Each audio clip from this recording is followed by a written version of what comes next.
ಯೇಸುವೆ ಸ್ತೋತ್ರ. ಹಾಲೆಲುಯ. ಕರ್ತನಾದ ಯೇಸುವಿನಲ್ಲಿ ಪ್ರಿಯ ಸಹೋದರ ಸಹೋದರಿಯರೇ, ಯೇಸುವಿನ ನಾಮದಲ್ಲಿ ಇವತ್ತಿನ ಆರಾಧನೆಗೆ ನಿಮ್ಮನ್ನು ಸ್ವಾಗತಿಸುತ್ತೇನೆ. ನಮ್ಮ ಹೃದಯಾಳದಿಂದ ದೇವರನ್ನು ಸ್ತುತಿಸುವ ರಾತ್ರಿಯಲ್ಲಿ ಯೆಹೋವನ ಮಂದಿರದಲ್ಲಿರುವ ಆತನ ಸರ್ವ ಸೇವಕರೇ, ಬನ್ನಿರಿ, ಯೆಹೋವನನ್ನು ಕೊಂಡಾಡಿರಿ. ಮಹಾ ಪರಿಶುದ್ಧ ಸ್ಥಳದ ಕಡೆಗೆ ಕೈ ಎತ್ತಿ ಯೆಹೋವನನ್ನು ಕೊಂಡಾಡಿರಿ. ಭೂಮಿ ಆಕಾಶಗಳನ್ನು ಉಂಟು ಮಾಡಿದ ಯೆಹೋವನು ಚೀಯೋನೊಳಗಿಂದ ನಿನ್ನನ್ನು ಆಶೀರ್ವದಿಸಲಿ. ಯೆಹೋವನಿಗೆ ಸ್ತೋತ್ರ. ಯೆಹೋವನ ನಾಮವನ್ನು ಸ್ತುತಿಸಿರಿ. ಯೆಹೋವನ ಸೇವಕರೇ, ಯೆಹೋವನ ಮಂದಿರದಲ್ಲಿಯೂ ನಮ್ಮ ದೇವರ ಆಲಯದ ಅಂಗಳಗಳಲ್ಲಿಯೂ ಸೇವೆ ಮಾಡುವವರೇ, ಆತನನ್ನು ಕೀರ್ತಿಸಿರಿ. ಯೆಹೋವನಿಗೆ ಸ್ತೋತ್ರ. ಯೆಹೋವನು ಒಳ್ಳೆಯವನು, ಆತನ ನಾಮವನ್ನು ಕೊಂಡಾಡಿರಿ. ಆತನು ಕೃಪಾಪೂರ್ಣನು. ಯೆಹೋವನು ಯಾಕೋಬನ ವಂಶದವರನ್ನು ತನಗಾಗಿಯೂ ಇಸ್ರಾಯೇಲರನ್ನು ಸ್ವಕೀಯ ಜನರನ್ನಾಗಿಯೂ ಆರಿಸಿಕೊಂಡನಲ್ಲ. ಬನ್ನಿರಿ, ಈ ಯೆಹೋವನನ್ನು ಕೊಂಡಾಡಿರಿ. ಮಹಾ ಪರಿಶುದ್ಧ ಸ್ಥಳದ ಕಡೆಗೆ ಕೈ ಎತ್ತಿ ಯೆಹೋವನನ್ನು ಕೊಂಡಾಡಿರಿ. ಭೂಮಿ ಆಕಾಶವನ್ನು ಉಂಟು ಮಾಡಿದ ಯೆಹೋವನು ಚೀಯೋನೊಳಗಿಂದ ನಿನ್ನನ್ನು ಆಶೀರ್ವದಿಸಲಿ. ಹಾಲೆಲುಯ. ಆಮೆನ್.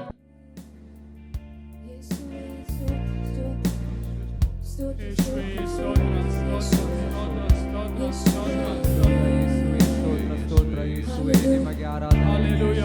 ಯೇಸುವೇ ಸ್ತೋತ್ರ, ಸ್ತೋತ್ರ ಯೇಸುವೇ, ನಿಮಗೆ ಆರಾಧನೆ. ಓ ಯೇಸುವೇ ಸ್ತೋತ್ರ, ಸ್ತೋತ್ರ, ಸ್ತೋತ್ರ ಯೇಸುವೇ. ಯೇಸುವೇ ನಿಮಗೆ ಆರಾಧನೆ. ಯೇಸುವೇ ಸ್ತೋತ್ರ. ಯೇಸುವೇ ಆರಾಧನೆ. ಓ ಯೇಸುವೇ ನಿಮಗೆ ಸ್ತೋತ್ರ, ಸ್ತೋತ್ರ, ಸ್ತೋತ್ರ, ಯೇಸುವೇ ಸ್ತೋತ್ರ. ಯೇಸುವೇ ಆರಾಧನೆ. ಓ ಯೇಸುವೇ ಸ್ತೋತ್ರ, ಯೇಸುವೇ ಆರಾಧನೆ. ಸ್ತೋತ್ರ. ಯೇಸುವೇ ಸ್ತೋತ್ರ. ಯೇಸುವೇ ಆರಾಧನೆ. ಯೇಸುವೇ ಸ್ತೋತ್ರ.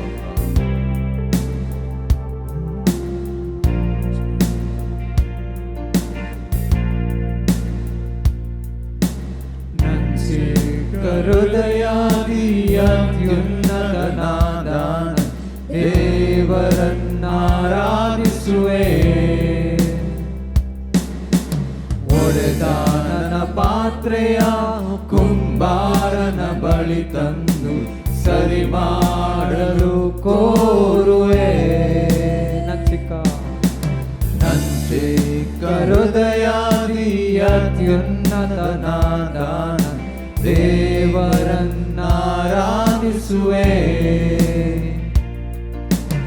ಒಡೆದ ನನ್ನ ಪಾತ್ರೆಯ ಕುಂಬಾರನ ಬಳಿ ತಂದು ಸರಿ ಮಾಡಲು ಕೋರುವೆ. ಹೋಸನ್ನ, ಹೋಸನ್ನ, ಯೆಹೂದ್ಯರ ರಾಜನಿಗೆ. ಹೋಸನ್ನ, ಹೋಸನ್ನ, ಬರಲಿರುವ ನನ್ನ ರಾಜನಿಗೆ. ಮಣ್ಣಿನಿಂದ ತೆಗೆಲ್ಪಟ್ಟೆನು, ಮರಳಿ ಮಣ್ಣಿಗೆ ನಾ ಸೇರುವೆ. ಮಣ್ಣಿನಿಂದ ತೆಗೆಲ್ಪಟ್ಟೆನು, ಮರಳಿ ಮಣ್ಣಿಗೆ ನಾ ಸೇರುವೆ. ಮನ್ನಾದ ನನ್ನ ಮಹಿಮೆಯಾಗಿಸಲು ನಿನ್ಮಹಿಮೆಯ ತೇಜಿಸಿದೆ. ಮನ್ನಾದ ನನ್ನ ಮಹಿಮೆಯಾಗಿಸಲು ನಿನ್ಮಹಿಮೆಯ ತೇಜಿಸಿದೆ. ಹೋಸನ, ಹೋಸನ, ಯೆಹೂದ್ಯರ ರಾಜನಿಗೆ. ಹೋಸನ, ಹೋಸನ, ಬರಲಿರುವ ನನ್ನ ರಾಜನಿಗೆ. ಓ ಓ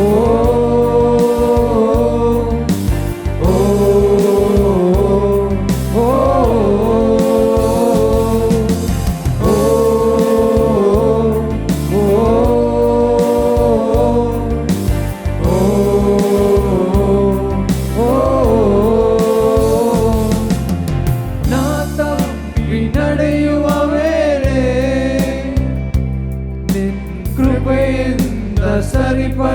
ಬರಲಿರುವೆ.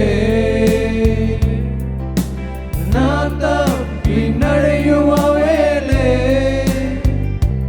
ನಿನ್ ಕೃಪೆಯಿಂದ ಸರಿಪಡಿಸಿರುವೆ. ನನ್ ಕಾಲ ಸ್ಥಿರಪಡಿಸಿ ನಿನ್ನೊಂದಿಗೆ ನಡೆಯಲು ಕೃಪೆ ನೀ ನೀಡಿದೆ. ನನ್ ಕಾಲ ಸ್ಥಿರಪಡಿಸಿ ನಿನ್ನೊಂದಿಗೆ ನಡೆಯಲು ಕೃಪೆ ನೀ ನೀಡಿದೆ. ಹೋಸನಾ ಹೋಸನಾ ಯೆಹೂದ್ಯರ ರಾಜನಿಗೆ. ಹೋಸನಾ ಹೋಸನಾ ಬರಲಿರುವ ನನ್ ರಾಜನಿಗೆ. ಹೋಸನಾ ಹೋಸನಾ ಯೆಹೂದ್ಯರ ರಾಜನಿಗೆ.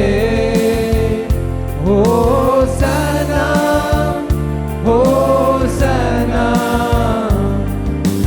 ಬರಲಿರುವ ನನ್ ರಾಜನಿಗೆ. ಈ ಲೋಕ ಯಾರೆಯೋ ನನಗಿರುವ ಬಯಕೆಯಲ್ಲ. ಈ ಲೋಕ ಯಾತ್ರೆಯೋ ನನಗಿರುವ ಬಯಕೆಯಲ್ಲ. ನನ್ ಕೊನೆ ಉಸಿರು ಇರುವವರೆಗೂ ನಿನ್ನ ನಾಮವ ಸಾರುವುದೊಂದೇ. ನನ್ ಕೊನೆ ಉಸಿರು ಇರುವವರೆಗೂ ನಿನ್ನ ನಾಮವ ಸಾರುವುದೊಂದೇ. ಹೋಸನಾ ಹೋಸನಾ ಹೋಸನಾ ಹೋಸನಾ ಹೋಸನಾ ಹೋಸನಾ ಹೋಸನಾ ಹೋಸನಾ ಹೋಸನಾ ಹೋಸನಾ ಹೋಸನಾ ಹೋಸನಾ ಹೋಸನಾ ಹೋಸನಾ ಹೋಸನಾ ಹೋಸನಾ ಹೋಸನಾ ಹೋಸನಾ ಯೆಹೂದ್ಯರ ರಾಜನಿಗೆ. ಹೋಸನಾ ಹೋಸನಾ ಬರಲಿರುವ ನನ್ ರಾಜನಿಗೆ. ಓ ಯೇಸುವೇ ಸ್ತೋತ್ರ ಸ್ತೋತ್ರ. ಓ ಯೇಸುವೇ ನಿಮಗೆ ಸ್ತೋತ್ರವಾಗಲಿ ಯೇಸುವೇ. ಓ ಯೇಸುವೇ ನಿಮಗೆ ಸ್ತೋತ್ರ ಸ್ತೋತ್ರ. ಯೇಸುವೇ ಆರಾಧನೆ. ಓ ಯೇಸುವೇ ಸ್ತೋತ್ರ. ಯೇಸುವೇ ಆರಾಧನೆ. ಯೇಸುವೇ ಸ್ತೋತ್ರ. ಓ ಯೇಸುವೇ ಸ್ತೋತ್ರ ಸ್ತೋತ್ರ ಆರಾಧನೆ ಯೇಸುವೇ. ಯೇಸುವೇ ಸ್ತೋತ್ರ. ಓ ಯೇಸುವೇ ಸ್ತೋತ್ರ ಸ್ತೋತ್ರ ಸ್ತೋತ್ರ. ಯೇಸುವೇ. ಯೇಸುವೇ.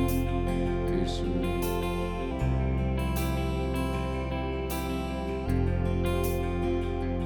ನನ್ನ ಮನವೇ ನೀನು ಹೆದರದಿರು. ಯೇಸು ನಿನ್ನೊಂದಿಗಿರುವ. ಆತ ತೂಕಡಿಸದೆ ನಿದ್ರಿಸದೆ ಸದಾ ನಿನ್ನನ್ನು ಕಾಯುವನು. ನನ್ನ ಮನವೇ ನೀನು ಹೆದರದಿರು. ಯೇಸು ನಿನ್ನೊಂದಿಗಿರುವ. ಆತ ತೂಕಡಿಸದೆ ನಿದ್ರಿಸದೆ ನಿದ್ರಿಸದೆ ಸದಾ ನಿನ್ನನ್ನು ಕಾಯುವನು. ಭ್ರಮೆ ಬೇಡ, ಭಯಪಡಬೇಡ, ಎಂದೆಂದು ಆತ ನಿನ್ನ ಜೊತೆಗಿರುವ, ತನ್ನ ಧರ್ಮದ ಬಲಗೈಯ ನೀಡಿ ಆತ ಸದಾ ನಿನ್ನ ಸಹಾಯಕ್ಕಿರುವನು. ನನ್ನ ಮನವೇ ನೀನು ಹೆದರದಿರು, ಯೇಸು ನಿನ್ನೊಂದಿಗಿರುವ, ಆತ ತೂಕಡಿಸದೆ ನಿದ್ರಿಸದೆ ಸದಾ ನಿನ್ನನ್ನು ಕಾಯುವನು. ನನ್ನ ಮನವೇ ನೀನು ಹೆದರದಿರು, ಯೇಸು ನಿನ್ನೊಂದಿಗಿರುವ, ಆತ ತೂಕಡಿಸದೆ ನಿದ್ರಿಸದೆ ಸದಾ ನಿನ್ನನ್ನು ಕಾಯುವನು. ಕಾರ್ಗತ್ತಲಿನ ಕಣಿವೆಯಲ್ಲಿ ನಡೆವಾಗ ಆತ ನಿನ್ನ ಜೊತೆಗಿರುವ, ಆತನ ದೊಣ್ಣೆಯು ಕೋಲು ನಿನಗೆ ಧೈರ್ಯವ ನೀಡಿ ಮುಂದೆ ನಡೆಸುವನು. ನನ್ನ ಮನವೇ ನೀನು ಹೆದರದಿರು, ಯೇಸು ನಿನ್ನೊಂದಿಗಿರುವ, ಆತ ತೂಕಡಿಸದೆ ನಿದ್ರಿಸದೆ ಸದಾ ನಿನ್ನನ್ನು ಕಾಯುವನು. ನನ್ನ ಮನವೇ ನೀನು ಹೆದರದಿರು, ಯೇಸು ನಿನ್ನೊಂದಿಗಿರುವ, ಆತ ತೂಕಡಿಸದೆ ನಿದ್ರಿಸದೆ ಸದಾ ನಿನ್ನನ್ನು ಕಾಯುವನು. ನಿನ್ನೆಲ್ಲ ರೋಗ ಬಾಧೆಯಿಂದ ಮರಣಕರ ವ್ಯಾಧಿಯಿಂದಲೂ ತಪ್ಪಿಸಿ ನಿನ್ನನ್ನು ಕಾಯುವನು. ನಿನ್ನ ರೋಗ ಎಲ್ಲ ವಾಸಿ ಮಾಡುವನು. ನನ್ನ ಮನವೇ ನೀನು ಹೆದರದಿರು, ಯೇಸು ನಿನ್ನೊಂದಿಗಿರುವ, ಆತ ತೂಕಡಿಸದೆ ನಿದ್ರಿಸದೆ ಸದಾ ನಿನ್ನನ್ನು ಕಾಯುವನು. ನನ್ನ ಮನವೇ ನೀನು ಹೆದರದಿರು, ಯೇಸು ನಿನ್ನೊಂದಿಗಿರುವ, ಆತ ತೂಕಡಿಸದೆ ನಿದ್ರಿಸದೆ ಸದಾ ನಿನ್ನನ್ನು ಕಾಯುವನು. ಸಮಸ್ತ ರೋಗ ಬಾಧೆಯಿಂದ ಮರಣಕರ ವ್ಯಾಧಿಯಿಂದಲೂ ತಪ್ಪಿಸಿ ನಿನ್ನನ್ನು ಕಾಯುವನು. ನಿನ್ನ ರೋಗ ಎಲ್ಲ ವಾಸಿ ಮಾಡುವನು. ನನ್ನ ಮನವೇ ನೀನು ಹೆದರದಿರು, ಯೇಸು ನಿನ್ನೊಂದಿಗಿರುವ, ಆತ ತೂಕಡಿಸದೆ ನಿದ್ರಿಸದೆ ಸದಾ ನಿನ್ನನ್ನು ಕಾಯುವನು. ನನ್ನ ಮನವೇ ನೀನು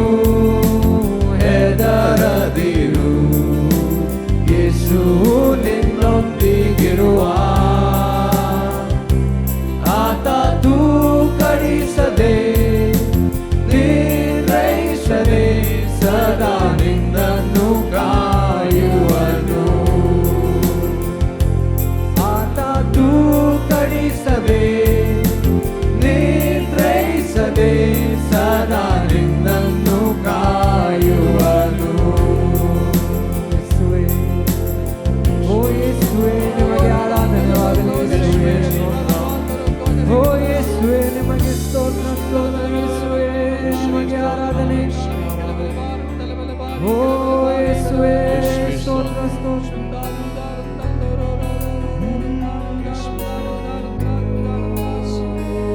ಯೇಸುವೇ ನಿಮಗೆ ಸ್ತೋತ್ರ ಓ ಯೇಸುವೇ ನಿಮಗೆ ಸ್ತೋತ್ರವಾಗಲಿ ಓ ಯೇಸುವೇ ನಿಮಗೆ ಸ್ತೋತ್ರ ಸ್ತೋತ್ರ ಸ್ತೋತ್ರ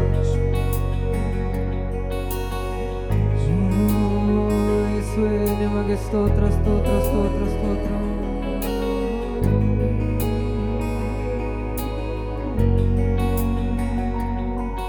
ಯೇಸುವಾ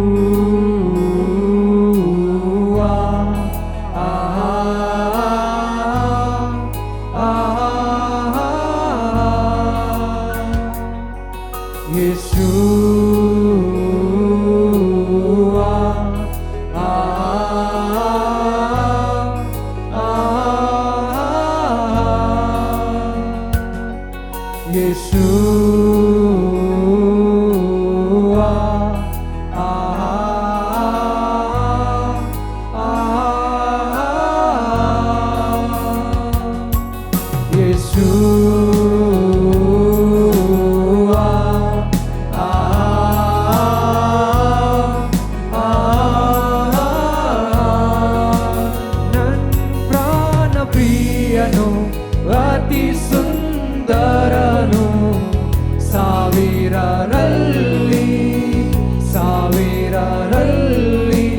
ನನ್ನ ಪ್ರಾಣ ಪ್ರಿಯನು ಅತಿ ಸುಂದರನು ಸಾವಿರರಲ್ಲಿ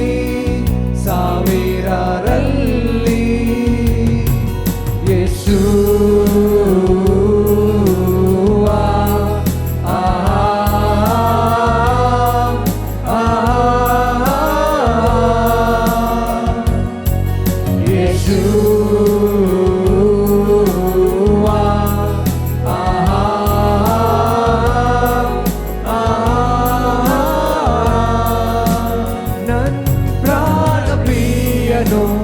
ಅತಿ ಸುಂದರನು ಸಾವಿರರಲ್ಲಿ ನನ್ನ ಪ್ರಾಣ ಪ್ರಿಯನು ಅತಿ ಸುಂದರನು ಸಾವಿರರಲ್ಲಿ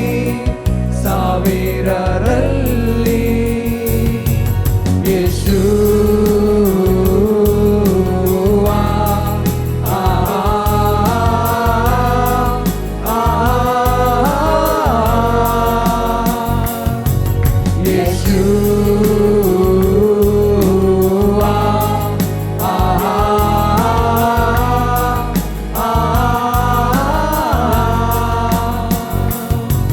ಯೇಸು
ರಾಜ್ಯವು ನಿನ್ನ, ಬಲವು ನಿನ್ನ, ಮಹಿಮೆಯು ಎಂದೆಂದಿಗೂ ಆಮೆನ್. ನಿನ್ನ ರಾಜ್ಯವು ನಿನ್ನ, ಬಲವು ನಿನ್ನ, ಮಹಿಮೆಯು ಎಂದೆಂದಿಗೂ ಆಮೆನ್. ಯೇಸುವಾ, ಆಹಾ, ಆಹಾ, ಯೇಸುವಾ, ಆಹಾ, ಆಹಾ. ನನ್ ಪ್ರಾಣ ಪ್ರಿಯನು, ಅತಿ ಸುಂದರನು, ಸಾವಿರರಲ್ಲಿ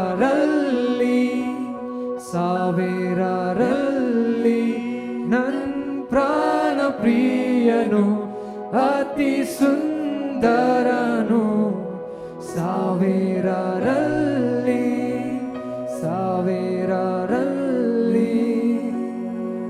ಯೇಸುವಾ,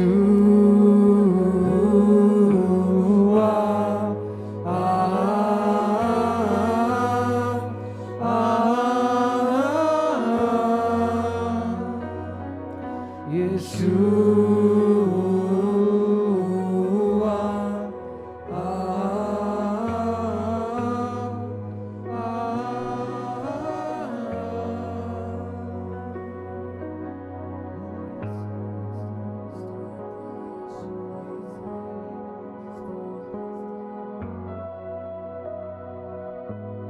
ಹಾಲೆಲೂಯ, ಆಮೆನ್. ಕರ್ತನಾದ ಯೇಸುವೆ ಸ್ತೋತ್ರ, ವಂದನೆ. ಇತ್ತೀಚಿನ ಕೆಲವು ವಾರಗಳಿಂದ ದೇವರು ನಮ್ಮನ್ನು ಯೆಹೋಶುವನ ಪುಸ್ತಕದ ಮುಖಾಂತರ ಕರೆದುಕೊಂಡು ಹೋಗುತ್ತಾ ಇದ್ದಾರೆ ಅಲ್ಲವೇ? ಆಮೆನ್. ಹೋದ ವಾರ ನಾವು ಕೇಳಿದೆವು, ದೇವರು ಇಸ್ರೇಲ್ ಜನರಿಗೆ ಕಡ್ಡಾಯವಾಗಿ ಸೂಚನೆಯನ್ನು ನೀಡುತ್ತಾರೆ. ನೀವು ಯಾವುದೇ ಶಾಪಗ್ರಸ್ತ ವಸ್ತುಗಳನ್ನು ನಿಮ್ಮ ಜೊತೆಯಲ್ಲಿ ತೆಗೆದುಕೊಂಡು ಹೋಗಬಾರದೆಂದು. ಒಂದು ವೇಳೆ ನೀವು ತೆಗೆದುಕೊಂಡರೆ ನೀವೇ ಒಂದು ಶಾಪ ಆಗುತ್ತೀರಿ. ಅವರು ಶಿಬಿರದೊಳಗೆ ಮತ್ತು ಅವರದೇ ಜೀವನದಲ್ಲಿ ತೊಂದರೆಗಳನ್ನು ತರುತ್ತಾರೆ. ಒಂದು ವಾರ ನಾವು ನೋಡಿದೆವು ಹೇಗೆ ಭೌತಿಕ ವಸ್ತುಗಳು ನಮ್ಮ ಜೀವಿತದಲ್ಲಿ ತೊಂದರೆಗಳಿಗೆ ಕಾರಣವಾಗುತ್ತವೆ ಎಂದು. ಬರೀ ಭೌತಿಕ ವಸ್ತುಗಳು ಮಾತ್ರವಲ್ಲ ತೊಂದರೆಗೆ ಕಾರಣವಾಗುವುದು. ನಿಮ್ಮ ಹೃದಯ ಮತ್ತು ನಿಮ್ಮ ಮನಸ್ಸು ಇದಕ್ಕೆ ಕಾರಣಗಳಾಗುತ್ತವೆ. ಇದರಲ್ಲಿ ತುಂಬಾ ಬೆಲೆಯುಳ್ಳದ್ದು ಸ್ಥಿರಾಸ್ತಿ ಅಂದರೆ ನಿಮ್ಮ ಮನಸ್ಸು. ಹೌದು, ವೈರಿಯು ಅಲ್ಲಿ ತನ್ನ ಸ್ಥಾನವನ್ನು ಪಡೆಯಲು ಹೋರಾಟವನ್ನು ನಡೆಸುತ್ತಾನೆ. ಈ ನಿಮ್ಮ ವೈರಿಯು ನಿಮ್ಮ ಮನಸ್ಸಲ್ಲಿ, ನಿಮ್ಮ ಚಿಂತನೆಗಳಲ್ಲಿ, ನಿಮ್ಮ ಕಲ್ಪನೆಗಳಲ್ಲಿ ತನ್ನ ಸ್ಥಾನವನ್ನು ಸ್ಥಾಪಿಸಲು ಹೆಣಗಾಡುತ್ತಾನೆ, ಆಶಿಸುತ್ತಾನೆ. ಶತ್ರುವು ಘನೀಕರಿಸಲು ನೋಡುವ ತುಂಬಾ ಮೌಲ್ಯವುಳ್ಳ ಸ್ಥಿರಾಸ್ತಿ ನಿಮ್ಮ ಮನಸ್ಸಾಗಿದೆ. ಆ ಶತ್ರುವು ಒಬ್ಬ ಮನುಷ್ಯನು ಯಾವುದಕ್ಕೂ ಅವನು ಪ್ರಯೋಜನವಿಲ್ಲ, ಅವನು ಏನೂ ಬೆಲೆ ಇಲ್ಲದವನು ಎಂದು ಭಾವಿಸುವಂತೆ ಮಾಡುತ್ತಾನೆ. ನಿಮ್ಮ ಮನಸ್ಸಿನ ಕಲ್ಪನೆಗಳು ಮತ್ತು ನಂಬಿಕೆಯು ಮುಖ್ಯವಾದುದು. ಹೌದು, ಆದುದರಿಂದ ನಿಮ್ಮ ಪ್ರತಿಯೊಂದು ಸಂದರ್ಭ ಸನ್ನಿವೇಶಗಳಲ್ಲಿ ವೈರಿಯು ತನಗಾಗಿ ಸ್ಥಾನವನ್ನು ನಿಮ್ಮ ಕಲ್ಪನೆಗಳಲ್ಲಿ, ನಿಮ್ಮ ಮನಸ್ಸಲ್ಲಿ, ನಿಮ್ಮ ಚಿಂತನೆಗಳಲ್ಲಿ ಇರಬೇಕೆಂದು ಆಶಿಸುತ್ತಾನೆ. ನಿಮ್ಮ ಮನಸ್ಸನ್ನು ತನ್ನ ಅಧೀನದಲ್ಲಿಡಲು. ಹೌದು, ನಿಮ್ಮ ಮನಸ್ಸನ್ನು ತನ್ನ ಅಧೀನದಲ್ಲಿಟ್ಟರೆ ಒಂದೇ ಗುರಿಗೆ 2 ಹಕ್ಕಿಗಳನ್ನು ಹೊಡೆದಂತೆ. ಅಂದರೆ ನಿಮ್ಮ ಮನಸ್ಸನ್ನು ಮಾತ್ರವಲ್ಲ, ನಿಮ್ಮ ದೇಹವನ್ನು ಸಹ ಅದು ನಿಯಂತ್ರಿಸುತ್ತದೆ, ಸರಿಯಲ್ಲವೇ? ಆದುದರಿಂದ ನಿಮ್ಮ ಮನಸ್ಸು ಮತ್ತು ನಿಮ್ಮ ಹೃದಯವು ಮುಖ್ಯವಾಗಿವೆ. ಆಮೆನ್. ಭೌತಿಕ ವಸ್ತುಗಳನ್ನು ನಿಮ್ಮ ಮನೆಗಳಲ್ಲಿ, ನಿಮ್ಮ ಜೀವನದಲ್ಲಿ ತರುವುದಕ್ಕಿಂತ ಹೆಚ್ಚಾಗಿ ನಿಮ್ಮ ಮನೋಭಾವ ಮತ್ತು ವರ್ತನೆ ತುಂಬ ಮುಖ್ಯವಾಗಿವೆ. ನೀವೊಂದು ಮೊಂಡುತನದ ಹೃದಯವನ್ನು ಹೊಂದಿರಬಹುದು, ಹೊರಗಡೆ ಯಾರಿಗೂ ಕಾಣುವುದಿಲ್ಲ ಅಥವಾ ಯಾರೂ ತಿಳಿದಿರುವುದಿಲ್ಲ. ಆದರೆ ದೇವರ ವಾಕ್ಯ ಹೇಳುತ್ತದೆ, ನಾನು ಕರ್ತನಾದ ದೇವರು ನಿಮ್ಮ ಹೃದಯವನ್ನು ಪರೀಕ್ಷಿಸುತ್ತೇನೆ. ಹೌದು, ನಾನು ನಿಮ್ಮ ಮನಸ್ಸನ್ನು ಹುಡುಕುತ್ತೇನೆ. ಆದುದರಿಂದ ನಮ್ಮ ದೇವರು ನಮ್ಮ ಹೃದಯವನ್ನು ಹುಡುಕುತ್ತಾರೆ. ನೀವು ಹೊರಗೆ ನೋಡಲು ತುಂಬ ಧಾರ್ಮಿಕ ವ್ಯಕ್ತಿಯಾಗಿ ಹಾಗೂ ಒಳ್ಳೆಯವರಾಗಿ ಕಂಡರೂ ನೀವು ಒಂದು ಮೊಂಡು ಹೃದಯವನ್ನು ಹೊಂದಿರಬಹುದು. ಹೌದು, ನೀವೊಂದು ಬಂಡಾಯದ ಹೃದಯವನ್ನು, ನೀವೊಂದು ಅವಿಧೇಯತೆಯ ಹೃದಯವನ್ನು ಹೊಂದಿರಬಹುದು. ನಾನು ಹೇಳುವುದು ನಿಮಗೆ ಅರ್ಥವಾಗುತ್ತಿದೆ ಅಲ್ಲವೇ? ಇದು ಕೇಳಲು ತುಂಬಾ ಇಂಪಾಗಿ ಕೇಳುವುದಿಲ್ಲ. ಆಮೆನ್. ಹೌದು, ಅದೇ ರೀತಿ ನೀವೊಂದು ಅಸೂಯೆಯ ಹೃದಯ, ನೀವೊಂದು ತುಂಬಾ ಸ್ವಾರ್ಥಿಯಾದ ಹೃದಯವನ್ನು ಹೊಂದಿರಬಹುದು, ದುರಹಂಕಾರಿ ಮನಸ್ಸನ್ನು ಹೊಂದಿರಬಹುದು. ನಿಮ್ಮ ಹೃದಯ ಮತ್ತು ಮನಸ್ಸು ಅನೇಕ ವಸ್ತುಗಳಿಗೆ, ವಿಷಯಗಳಿಗೆ ದೇವರಿಗಿಂತ ಹೆಚ್ಚಿನ ಮೌಲ್ಯವನ್ನು ನೀಡಬಹುದು. ಅವುಗಳು ನಿಮ್ಮ ಮಹತ್ವಾಕಾಂಕ್ಷೆಗಳು, ಆಯ್ಕೆಗಳು, ಆಶೆಗಳು. ಇವುಗಳಿಗೆ ನೀವು ದೇವರಿಗಿಂತ ಹೆಚ್ಚಿನ ಮೌಲ್ಯವನ್ನು ಕೊಡಲು ಸಾಧ್ಯ. ಆದುದರಿಂದ ಯಾವುದಾದರೂ ದೇವರಿಗೆ ಅಸಹ್ಯವಾದುದು, ರೇಗಿಸುವ ವಸ್ತುಗಳಾದರೆ ಅವುಗಳು ಶಾಪಗ್ರಸ್ತ ವಸ್ತುಗಳು. ಹೌದು, ಯಾವುದಾದರೂ ದೇವರಿಗೆ ಅಸಹ್ಯವಾದುದು, ರೇಗಿಸುವ ವಸ್ತುಗಳಾದರೆ ಅವುಗಳು ಶಾಪಗ್ರಸ್ತ ವಸ್ತುಗಳು. ಅವುಗಳಲ್ಲಿ ನಿಮ್ಮ ಮನೋಭಾವ ಮತ್ತು ನಿಮ್ಮ ವರ್ತನೆಗಳು ಸಹ ಸೇರಿವೆ. ಆಮೆನ್. ನಮ್ಮನ್ನು ದೇವರಿಂದ ಬೇರ್ಪಡಿಸುವ ಸಂಗತಿಗಳು, ಹೌದು, ಬಹಳಷ್ಟು ಸಂಗತಿಗಳು ನಮ್ಮನ್ನು ದೇವರಿಂದ ಬೇರ್ಪಡಿಸುತ್ತವೆ. ದೇವರನ್ನು ಪ್ರತಿಭಟಿಸುವ ವಿಷಯಗಳು. ಆದುದರಿಂದ ದೇವರು ಇಸ್ರೇಲ್ ಜನರಿಗೆ ಹೇಳುತ್ತಾರೆ, ಅಂತಹ ಶಾಪಗ್ರಸ್ತ ವಸ್ತುಗಳನ್ನು ನಿಮ್ಮ ಶಿಬಿರದೊಳಗೆ ತಂದರೆ ನೀವೊಂದು ಶಾಪವಾಗುತ್ತೀರಿ, ಪಾಳೆಯದೊಳಗೆ ತೊಂದರೆಯನ್ನು ತರುತ್ತೀರಿ. ಮಾತ್ರವಲ್ಲ, ನಾನು ನಿಮ್ಮ ಸಂಗಡ ಇರುವುದಿಲ್ಲ. ದೇವರ ಪ್ರಸನ್ನತೆಯನ್ನು ಪ್ರತಿಭಟಿಸುವ ಯಾವುದೇ ವಸ್ತುವು ಒಂದು ಶಾಪಗ್ರಸ್ತ ವಸ್ತುವಾಗಿದೆ. ಆಮೆನ್. ಯೆಹೋಶುವ ಅಧ್ಯಾಯ 7 ವಾಕ್ಯ 1. ಯಹೂದ ಕುಲದವನು, ಜರಹನ ಗೋತ್ರದವನು, ಜಬ್ದಿಯ ಕುಟುಂಬದವನು, ಕರ್ಮಿಯ ಮಗನು ಆದ ಆಕಾನನು ಯೆಹೋವನಿಗೆ ಮೀಸಲಾಗಿಟ್ಟ ವಸ್ತುಗಳಲ್ಲಿ ಕೆಲವನ್ನು ಕದ್ದುಕೊಂಡರಿಂದ ಇಸ್ರಾಯೇಲರು ದ್ರೋಹಿಗಳಾದರು. ಯೆಹೋವನ ಕೋಪವು ಅವರ ಮೇಲೆ ಹೆಚ್ಚಾಯಿತು. ಇಲ್ಲಿ ದೇವರ ವಾಕ್ಯ ಹೇಳುತ್ತದೆ, ಆದರೆ ದೇವರು ಹೇಳಿದ ಹೊರತಾಗಿಯೂ, ಅಂದರೆ ತನಗೆ ಏನು ಬೇಕೆಂದು ಮತ್ತು ಏನು ಮಾಡಬೇಕೆಂದು ಹೇಳಿದ ಹೊರತಾಗಿಯೂ ಆಕಾನನು ತಿಳಿದಿದ್ದಾನೆ ದೇವರು ಏನನ್ನು ಆಜ್ಞಾಪಿಸಿದರೆಂದು. ಅದರ ಹೊರತಾಗಿಯೂ ಅವನು ಆ ವಸ್ತುಗಳನ್ನು ತಂದರೆ ಅವುಗಳು ಅವನಿಗೊಂದು ಶಾಪವಾಗುತ್ತದೆಂದು. ಅದರ ಹೊರತಾಗಿಯೂ ಮಾತ್ರವಲ್ಲ, ಆ ವಸ್ತುಗಳು ಇಸ್ರಾಯೇಲರ ಪಾಳೆಯದೊಳಗೆ ತೊಂದರೆಗಳು ತರುತ್ತವೆಂದು ತಿಳಿದು ಸಹ ದೇವರ ವಾಕ್ಯ ಹೇಳುತ್ತದೆ, ಅವನು ಆ ಶಾಪಗ್ರಸ್ತ ವಸ್ತುವನ್ನು ತೆಗೆದುಕೊಂಡನು. ಆಕಾನನು ಈ ಎಲ್ಲ ವಿಷಯಗಳಿಗೆ ಅರಿವಿಲ್ಲದ ಮನುಷ್ಯನಲ್ಲ. ದೇವರು ಆಜ್ಞಾಪಿಸಿದ ಹೇಳಿದ ಎಲ್ಲ ವಿಷಯಗಳು ಅವನಿಗೆ ತಿಳಿದಿದ್ದವು. ಹೌದು, ಯಾವುದೇ ಶಾಪಗ್ರಸ್ತ ವಸ್ತುವನ್ನು ಶಿಬಿರದೊಳಗೆ ತರಬಾರದು. ತಂದರೆ ನೀನು ಮಾತ್ರವಲ್ಲ, ಇಡೀ ಪಾಳೆಯವೇ ಶಾಪಕ್ಕೆ ಒಳಗಾಗುವುದು.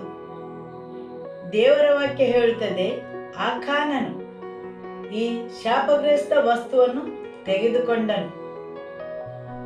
ಅನೇಕ ಸಲ ಈ ಎಲ್ಲ ವಿಷಯಗಳು ತಿಳಿದಿದ್ದರೂ, ಅವುಗಳ ಅರಿವಿದ್ದರೂ ನಾವು ಅನೇಕ ಸಲ ವಂಚಿಸಲ್ಪಡುತ್ತೇವೆ. ಹೌದಲ್ಲವೇ? ಹೌದು. ಆದುದರಿಂದ ಆಕಾನನಿಗೆ ಇದೆಲ್ಲದರ ಅರಿವಿತ್ತು. ಅವನು ಈ ಕೆಲಸವನ್ನು ಮಾಡಲು ಕಾರಣವೇನಿರಬಹುದು? ಅದು ಶಾಪಗ್ರಸ್ತ ವಸ್ತು, ದೇವರಿಗೆ ಅಸಹ್ಯವಾದುದು, ತೊಂದರೆಯನ್ನುಂಟು ಮಾಡುವುದು. ತನಗೆ ಮಾತ್ರವಲ್ಲ, ಇಡೀ ಇಸ್ರೇಲ್ ಪಾಳೆಯಕ್ಕೆ ಎಂದು ತಿಳಿದಿದ್ದರೂ ಆಕಾನನು ಯಾಕೆ ಈ ಅಸಹ್ಯವಾದ ಶಾಪಗ್ರಸ್ತ ವಸ್ತುವನ್ನು ತಂದನು? ದೇವರು ತೆಗೆದುಕೊಳ್ಳಬೇಡ ಎಂದು ಹೇಳಿದರೂ ತೆಗೆದುಕೊಂಡನು. ಅನೇಕ ಆಲೋಚನೆಗಳು ನನ್ನ ಮನಸ್ಸಿಗೆ ಬಂದವು. ಅವುಗಳಲ್ಲಿ ಒಂದು ಅವನ ಅಭದ್ರತೆ. ಅವನು ಯೋಚಿಸಿರಬಹುದು, ಒಂದು ವೇಳೆ ನಾನು ಈಗ ಇದನ್ನು ತೆಗೆದುಕೊಳ್ಳದಿದ್ದರೆ ನನಗೆ ಇಂತಹದೇ ಬೇರೊಂದು ಅವಕಾಶ ಸಿಗಲಾರದು, ಅಥವಾ ಈ ಎಲ್ಲ ಬೆಳ್ಳಿ ಬಂಗಾರ ಬೆಲೆ ಬಾಳುವ ಬಟ್ಟೆಗಳನ್ನು ದೇವರೇ ನನಗೆ ಒದಗಿಸಿರಬಹುದು. ಆತನೇ ನನಗೆ ಅವಕಾಶ ಮಾಡಿಕೊಟ್ಟಿರಬಹುದು. ಈ ಅವಕಾಶವನ್ನು ನಾನು ಈಗಲೇ ಉಪಯೋಗಿಸದಿದ್ದರೆ ಬೇರೊಂದು ಅವಕಾಶ ನನಗೆ ಸಿಗಲಾರದು. ಅಂತಹ ಅಭದ್ರತೆಯ ಆಲೋಚನೆಯಿಂದ ಇಂತಹ ಬೇರೊಂದು ಅವಕಾಶ ದೊರೆಯಲಾರದೆಂದು ಅವನು ತಿಳಿದುಕೊಂಡನು. ಇಂತಹ ಆಯ್ಕೆಯು ಸಿಗಲಾರದೆಂದು ಭಾವಿಸಿ ಆ ಒಂದು ಅನಾನುಕೂಲ ಪರಿಸ್ಥಿತಿಯಿಂದ ಅವನು ಆ ಕಾರ್ಯವನ್ನು ಮಾಡಿರಬಹುದು, ಅಥವಾ ಅವನದೇ ದುರಾಶೆಯಿಂದ. ಇರಲಿ, ತುಂಬಾ ಚೆನ್ನಾಗಿದೆ, ಯಾರೂ ನೋಡುವುದಿಲ್ಲ, ನನಗಾಗಿಯೇ ಇಟ್ಟುಕೊಳ್ಳುತ್ತೇನೆ. ಹೌದು, ಇಸ್ರೇಲರ ಶಿಬಿರದಿಂದ ಯಾರೂ ಅದನ್ನು ನೋಡಲಿಲ್ಲ, ಸರಿಯಲ್ಲವೇ? ಅಥವಾ ಅವನು ಬೇರೆ ಯಾವುದರ ಬಗ್ಗೆ ತಲೆ ಕೆಡಿಸಿಕೊಳ್ಳಲಿಲ್ಲ. ದೇವರೇ, ನೀವು ಏನಾದರೂ ಹೇಳಿ, ನನಗೆ ಬೇಕಾದುದನ್ನು ನಾನು ಮಾಡುತ್ತೇನೆ. ಅಂತಹ ವರ್ತನೆ ಉಳ್ಳ ತುಂಬಾ ಜನರಿದ್ದಾರೆ. ದೇವರೇ, ನೀವು ಹೇಳುವುದೆಲ್ಲವೂ ಸರಿ, ಆದರೆ ನಾನು ಮಾತ್ರ ನನಗೆ ಬೇಕಾದ ಹಾಗೆ ಮಾಡುತ್ತೇನೆ. ಅವರು ಮೊದಲೇ ತಮ್ಮ ಮನಸ್ಸನ್ನು ಸ್ಥಿರ ಮಾಡಿ ಇಟ್ಟಿರುತ್ತಾರೆ, ಅವರಿಗೆ ಏನು ಬೇಕೆಂದು. ದೇವರ ವಾಕ್ಯವನ್ನು ಕೇಳುತ್ತಾರೆ, ಅದು ಅವರಿಗೆ ಎಷ್ಟು ಅರ್ಥವಾಗುತ್ತದೆಂದು ಗೊತ್ತಿಲ್ಲ. ಆದರೂ ಅದು ಯಾವುದನ್ನೂ ಲೆಕ್ಕಿಸದೆ ಅವರಿಗೆ ಬೇಕಾದುದನ್ನು ಅವರು ಮಾಡುತ್ತಾರೆ, ಸರಿಯಲ್ಲವೇ? ತಮ್ಮದೇ ಮಾರ್ಗದಲ್ಲಿ ನಡೆಯುವ ಜನರು. ಮನುಷ್ಯನ ನಡತೆಯು ಸ್ವಂತ ದೃಷ್ಟಿಗೆ ನೆಟ್ಟಗೆ, ಆದರೆ ಅದರ ಕೊನೆಯು ಮರಣವಾಗಿದೆ. ಆಕಾನನು ಈ ಎಲ್ಲ ವಸ್ತುಗಳ ಎದುರಿಗೆ ನಿಂತು ಭಾವಿಸ್ತಾನೆ, ನಾನು ಯಾಕೆ ಇಂಥ ಅವಕಾಶವನ್ನು ಕಳೆದುಕೊಳ್ಳಬೇಕು? ಇವುಗಳು ನನಗೆ ಪುನಃ ಸಿಗಬಹುದು. ಈ ಯುದ್ಧವು ಇಸ್ರಾಯೇಲರಿಗೆ ಮೊತ್ತ ಮೊದಲ ಯುದ್ಧವಾಗಿದೆ ಈ ವಾಗ್ದಾನದ ನಾಡಿನಲ್ಲಿ, ಸರಿಯಲ್ಲವೇ? ಹೌದು. ಯೆರಿಕೋವಿನ ಯುದ್ಧದಲ್ಲಿ ದೇವರು ಹೇಳಿದರು, ನೀವು ಯುದ್ಧ ಮಾಡುವ ಅವಶ್ಯಕತೆ ಇಲ್ಲ, ಬರೀ ನಡೆಯಿರಿ. ಹೌದು, ಅದರ ಸುತ್ತಲೂ ನಡೆಯಿರಿ. ಇಸ್ರಾಯೇಲರು ದೇವರ ವಾಕ್ಯಕ್ಕೆ ವಿಧೇಯರಾಗಿ ಅದೇ ರೀತಿ ಮಾಡಿದರು ಮತ್ತು ದೇವರು ಅವರಿಗೋಸ್ಕರ ಜಯವನ್ನು ಕೊಟ್ಟರು. ದೇವರ ಅಲೌಕಿಕವಾದ ಸಹಾಯ ಹಸ್ತವನ್ನು ಕಂಡರು. ಯೆರಿಕೋ ಪಟ್ಟಣದ ಗೋಡೆಗಳು ಬಿದ್ದವು. ಆಮೇನ್. ಇಲ್ಲಿ ದೇವರು ಹೇಳುತ್ತಾರೆ, ಏನನ್ನೂ ಮುಟ್ಟಬೇಡಿರಿ, ಯಾವುದರಲ್ಲೂ ಪಾಲುದಾರರಾಗಬೇಡಿರಿ. ಯುದ್ಧಕ್ಕೆ ಹೋಗುವಾಗ ಅವರು ನಿರೀಕ್ಷೆಯಲ್ಲಿರುತ್ತಾರೆ, ನಮಗೆ ತುಂಬಾ ಕೊಳ್ಳೆಯು ಸಿಗುತ್ತದೆಂದು. ಸಾಮಾನ್ಯವಾದ ಮನಸ್ಥಿತಿ ಅದಾಗಿರುತ್ತದೆ. ಯುದ್ಧಕ್ಕೆ ಹೋದರೆ ಅಲ್ಲಿ ನಮಗೆ ತುಂಬ ಲೂಟಿಯು ಕೊಳ್ಳೆಯೂ ಸಿಗುತ್ತದೆ. ಆದರೆ ಇಲ್ಲಿ ದೇವರು ಹೇಳಿದ್ದಾರೆ, ಏನನ್ನೂ ತೆಗೆದುಕೊಳ್ಳಬೇಡವೆಂದು. ಆದರೆ ನಾನ್ಯಾಕೆ ಇದನ್ನು ಕಳೆದುಕೊಳ್ಳಲಿ? ಒಂದು ವೇಳೆ ಇಂಥ ಅವಕಾಶ ನನಗೆ ಸಿಗದೆ ಹೋದರೆ? ಈ ಯುದ್ಧವನ್ನು ಅವರು ಹೋರಾಡಲಿಲ್ಲ. ದೇವರು ಅವರಿಗೆ ಇಲ್ಲಿ ಜಯವನ್ನು ಕೊಟ್ಟಿದ್ದರು. ಇದು ಅವರ ಮೊದಲ ಯುದ್ಧದ ಮೊದಲ ಕೊಳ್ಳೆ ಆಗಿತ್ತು ಮತ್ತು ದೇವರ ವಾಕ್ಯ ಹೇಳುತ್ತದೆ, ಪ್ರಥಮ ಫಲವು ದೇವರದ್ದಾಗಿದೆ. ಆಮೇನ್. ಮತ್ತು ದೇವರು ಹೇಳಿದ್ದಾರೆ, ಯಾರು ಅದರಲ್ಲಿ ಪಾಲನ್ನು ತೆಗೆದುಕೊಳ್ಳಬಾರದು, ಎಲ್ಲವೂ ದೇವರ ಖಜಾನೆಗೆ ಬರಬೇಕೆಂದು. ಹೌದು, ಇದನ್ನು ತಿಳಿದ ಹೊರತಾಗಿಯೂ ಆಕಾನನು ಆ ವಸ್ತುಗಳನ್ನು ತೆಗೆದುಕೊಂಡನು. ಯಾಕೆಂದರೆ ಅಲ್ಲಿ ನೋಡಲು ಬೇರೆ ಯಾರೂ ಇರಲಿಲ್ಲ. ಅದು ಅವನ ದುರಾಶೆ ಆಗಿರಬಹುದು, ಅದು ಅವನ ಹೃದಯದ ವರ್ತನೆ ಆಗಿರಬಹುದು, ಅವನ ಮನಸ್ಥಿತಿ ಆಗಿರಬಹುದು, ಅವನ ಭಯ ಆಗಿರಬಹುದು, ಅವನ ಅಭದ್ರತೆ ಆಗಿರಬಹುದು. ಆಮೇನ್. ಸರಿಯಲ್ಲವೇ?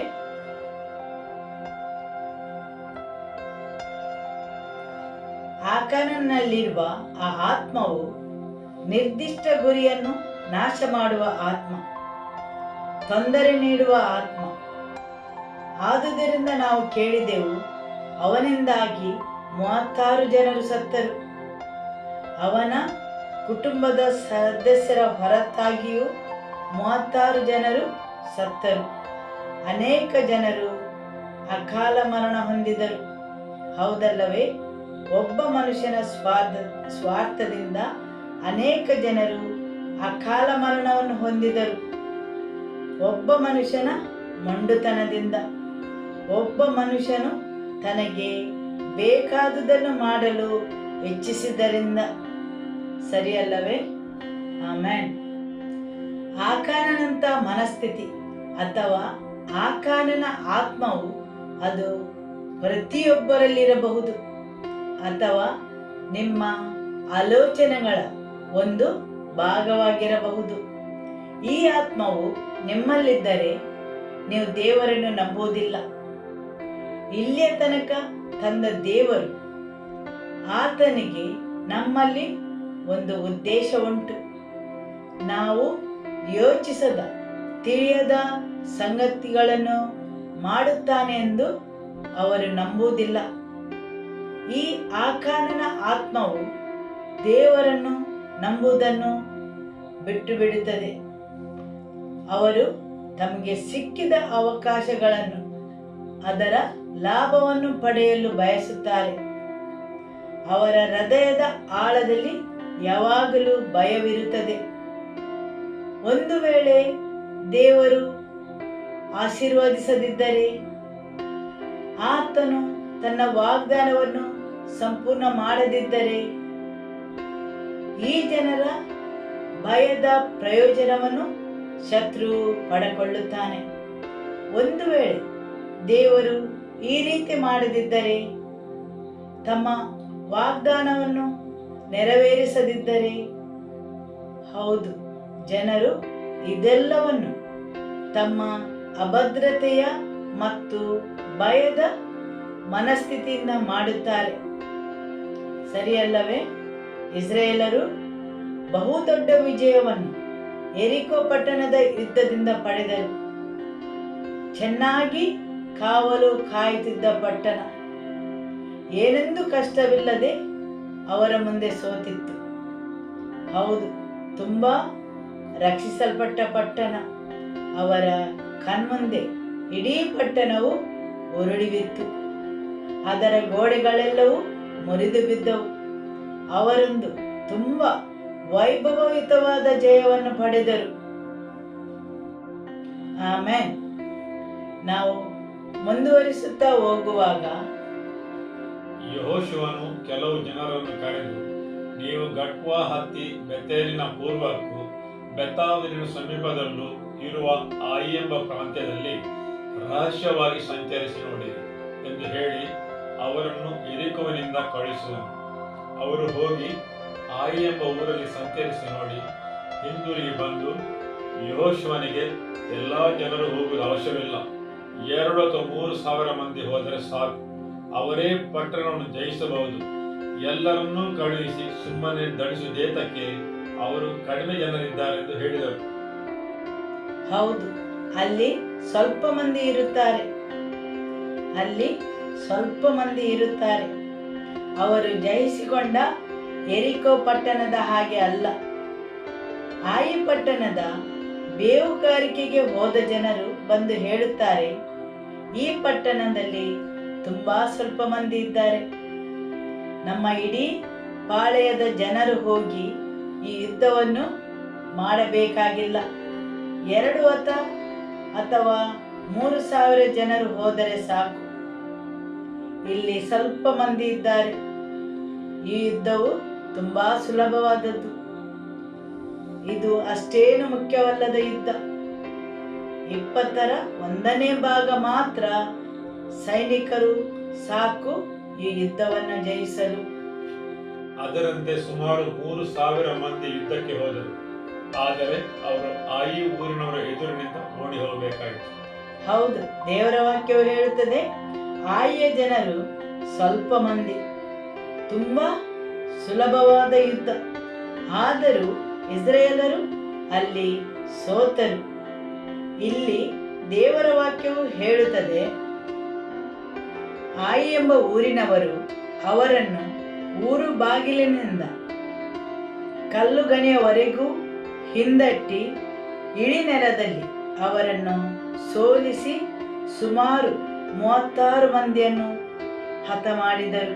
ಇದರಿಂದ ಇಸ್ರಾಯೇಲರ ಧೈರ್ಯವು ಕರಗಿ ನೀರಾಯಿತು. ಈಗ ನಾವಿಲ್ಲಿ ಕಲ್ಪಿಸುವ ಈ ಇಡೀ ಇಸ್ರಾಯೇಲ್ ಸಭೆಯನ್ನು ತುಂಬಾ ದಿಟ್ಟತನದಿಂದ ಐಗುಪ್ತ ದೇಶದಿಂದ ಹೊರಬಂದವರು, ದೇವರು ಮಾಡಿದ ಎಲ್ಲ ವಿಚಿತ್ರ ಮತ್ತು ಅದ್ಭುತ ಕಾರ್ಯಗಳನ್ನು ನೋಡಿದವರು ಮತ್ತು ಅಲ್ಲಿಂದ ಮುಂದುವರಿಯುವಾಗ ದೇವರು ಒದಗಿಸಿದ ಎಲ್ಲ ಅಸಾಮಾನ್ಯ ಸೌಕರ್ಯಗಳು, ಯೋರ್ದನಿನ ಇಬ್ಬಾಗ, ಯೆರಿಕೋವಿನ ಜಯ, ಇವುಗಳೆಲ್ಲದರ ಅನುಭವದಿಂದ ಅವರು ತುಂಬಾ ಧೈರ್ಯದಿಂದಿದ್ದರು. ದೇವರು ನಮ್ಮ ಜೊತೆಗೆ ಇದ್ದಾರೆ. ನಾವು ಯಾವಾಗಲೂ ವಿಜಯಶಾಲಿಗಳಾಗುತ್ತೇವೆ. ಯಾವ ವೈರಿಯೂ ನಮ್ಮೆದುರು ನಿಲ್ಲಲಾರನು. ಆದುದರಿಂದ ಆಯಿಯ ಈ ಸೋಲಿನ ಸಮಯದಲ್ಲಿ ಅವರ ಸ್ಥಿತಿ ಹೇಗಿರಬಹುದೆಂದು ನಾವು ತಿಳಿದುಕೊಳ್ಳಬಹುದು.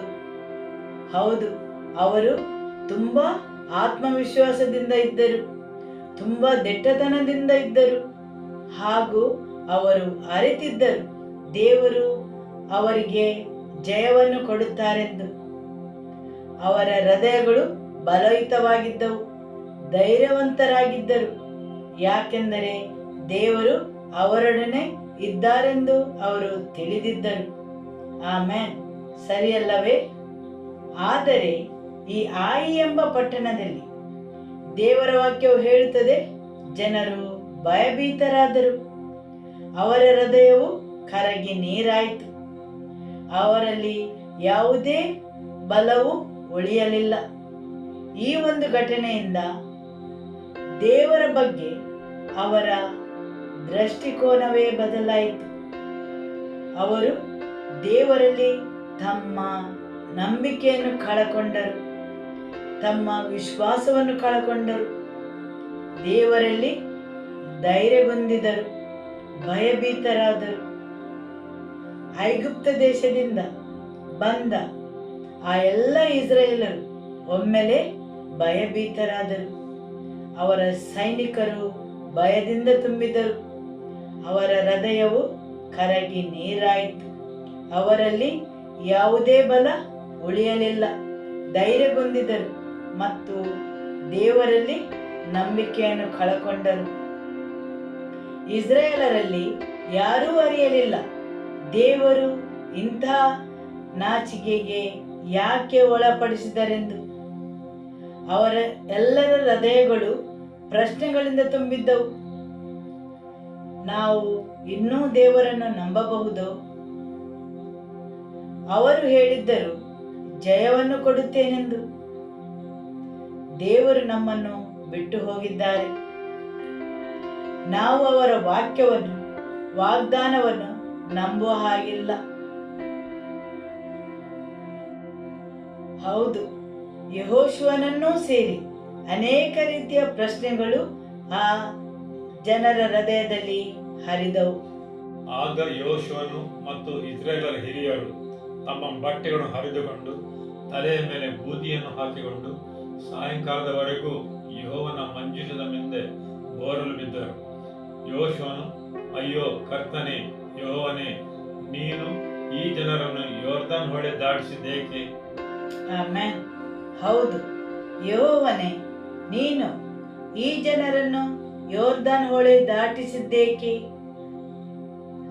ನಮ್ಮನ್ನು ಯಾಕೆ ಈ ನಾಡಿಗೆ ಕರೆದುಕೊಂಡು ಬಂದಿದ್ದಿ? ಈ ನಾಚಿಕೆಯನ್ನು ಅನುಭವಿಸುವುದಕ್ಕೋಸ್ಕರವೇ? ಇಂತಹ ಸೋಲನ್ನು ಅನುಭವಿಸುವುದಾದರೆ, ಇಂಥ ನಾಚಿಕೆಯನ್ನು ಅನುಭವಿಸಿದಾದರೆ ನೀನಾಕೆ ಆ ಮಹತ್ ಕಾರ್ಯಗಳನ್ನು, ಅದ್ಭುತಗಳನ್ನು ನಮ್ಮ ನಡುವೆ ಮಾಡಿದ್ದು? ಯಾಕೆ ಯೊರ್ದಾನ್ ನದಿಯನ್ನು ವಿಭಾಗಿಸಿದ್ದು? ಯಾಕೆ ಆ ಅದ್ಭುತವನ್ನು ಮಾಡಿದ್ದೀರಿ? ಯಾಕೆ ಆ ನೀರನ್ನು ನಮ್ಮ ಎದುರಿಗೆ ಒಣಗಿಸಿದ್ದೀರಿ? ಯೆಹೋಶುವನನ್ನೂ ಸೇರಿ ಎಲ್ಲಾ ಜನರು ಅನೇಕ ಪ್ರಶ್ನೆಗಳಿಂದ ತುಂಬಿದ್ದರು. ಯಾಕೆ ನಮ್ಮನ್ನು ಅಲ್ಲಿಂದ ಹೊರಗೆ ಬರಮಾಡಿದ್ದೀರಿ? ಯಾಕೆ ಈ ಯೊರ್ದಾನ್ ನದಿಯನ್ನು ದಾಟಿಸಿದ್ದೀರಿ? ಯಾಕೆ ಈ ಎಲ್ಲ ಅದ್ಭುತ ಕಾರ್ಯಗಳನ್ನು ನಮಗೋಸ್ಕರ ಮಾಡಿದ್ದೀರಿ? ಕೊನೆಗೆ ಈ ನಾಚಿಕೆಗೆ ಒಳಪಡಿಸುವ ಈ ಪ್ರದೇಶಕ್ಕೆ ತರುವುದಕ್ಕೋಸ್ಕರವೇ? ಅದು ಒಂದು ತುಂಬಾ ಚಿಕ್ಕ ದೇಶದ ಎದುರು. ನಮ್ಮನ್ನು ಅಮೋರಿಯರ ಕೈಗೊಪ್ಪಿಸಿ ನಾಶ ಮಾಡಬೇಕೆಂದಿರುವೆಯಾ? ನಾವು ಇಷ್ಟೇ ಸಾಕೆಂದು ಯೊರ್ದಾನ್ ನದಿಯ ಆಚೆಗಡೆಯಲ್ಲೇ ಇದ್ದಿದ್ದರೆ ಎಷ್ಟೋ ಚೆನ್ನಾಗಿತ್ತು. ಹೌದು, ಆ ಒಂದು ಸೋಲಿನಿಂದಾಗಿ ಅವರಲ್ಲಿ ಅನೇಕ ಪ್ರಶ್ನೆಗಳು ಎದ್ದವು. ಒಂದು ಸೋಲು, ಇದರಿಂದಾಗಿ ಎಲ್ಲವೂ ಬದಲಾಯಿತು. ಅವರ ದೃಷ್ಟಿಕೋನ ಬದಲಾಯಿತು, ವರ್ತನೆ ಬದಲಾಯಿತು, ಅವರ ಮನಸ್ಥಿತಿ ಬದಲಾಯಿತು. ದೇವರಲ್ಲಿ ಅವರ ನಂಬಿಕೆಯೂ ಸಹ ಬದಲಾಯಿತು. ಭಯವು ಅವರನ್ನು ಆವರಿಸಿತು.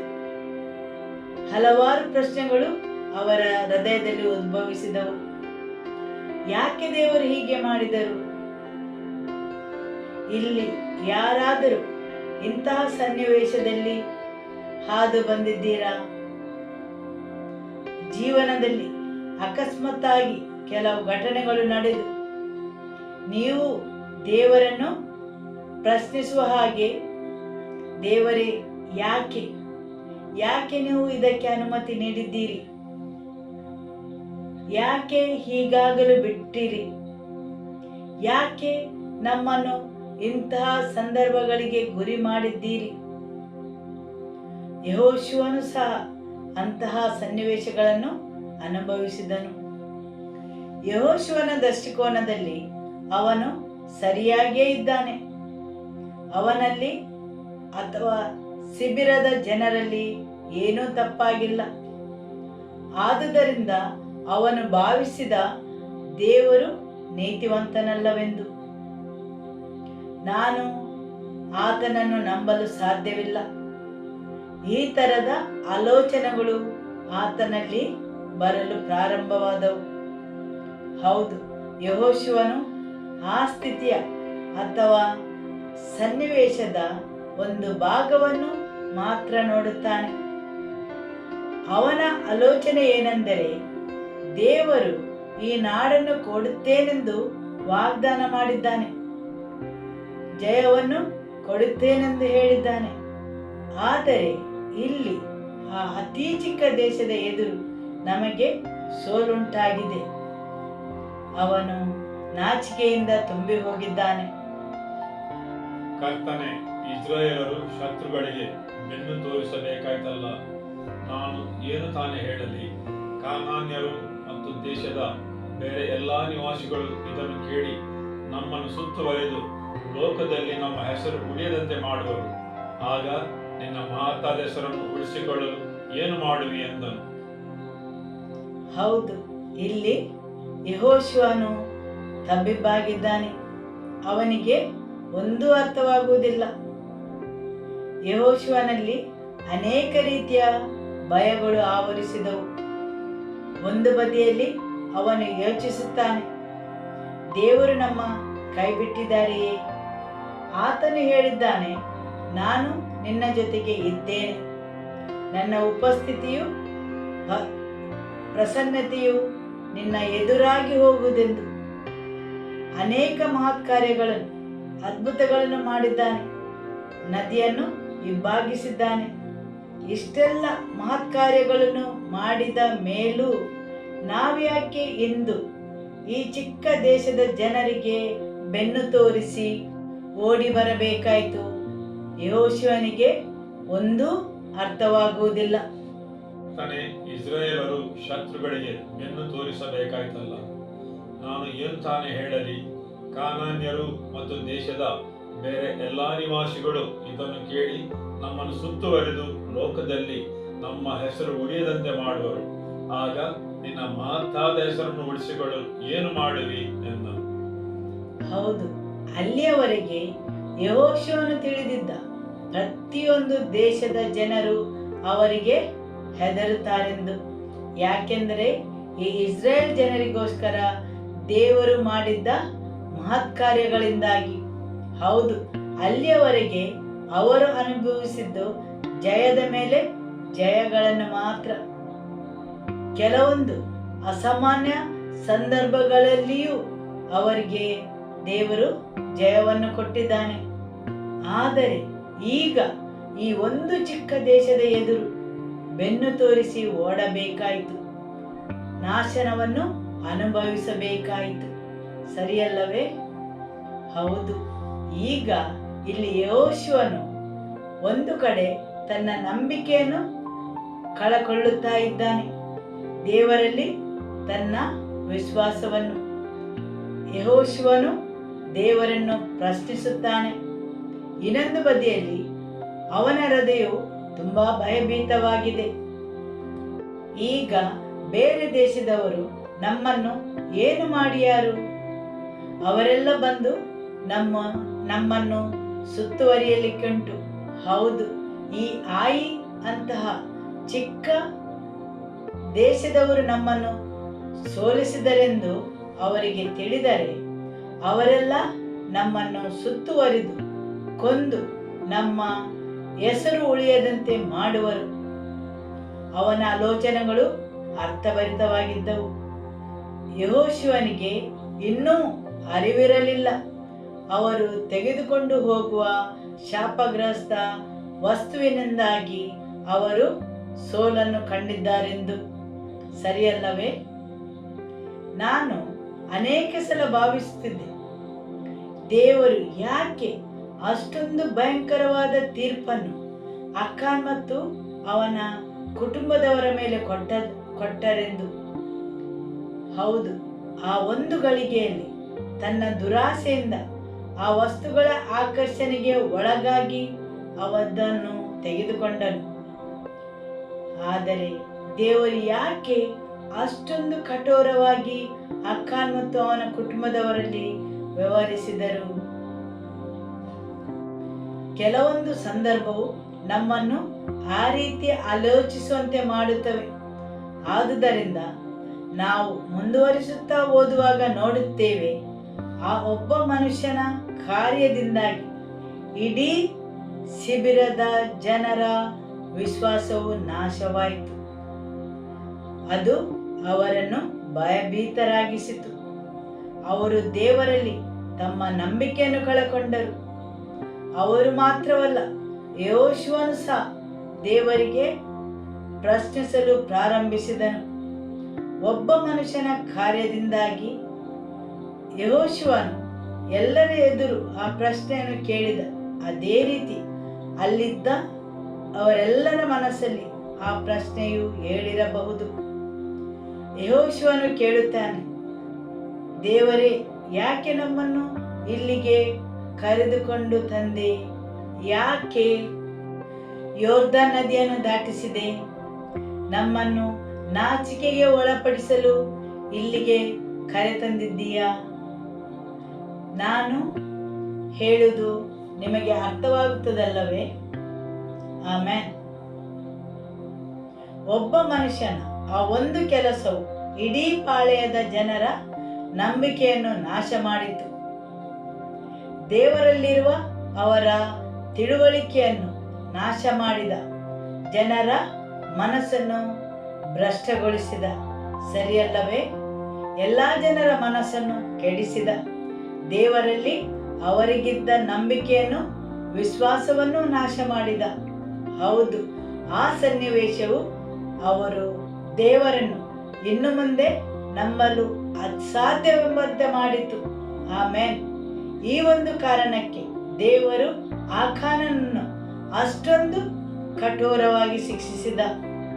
ಅವನೊಬ್ಬನನ್ನು ಕೊಂದದ್ದು ಮಾತ್ರವಲ್ಲ, ಅವನ ಕುಟುಂಬದ ಸದಸ್ಯರೆಲ್ಲರನ್ನು ಸುಟ್ಟು ಹಾಕಿದರು.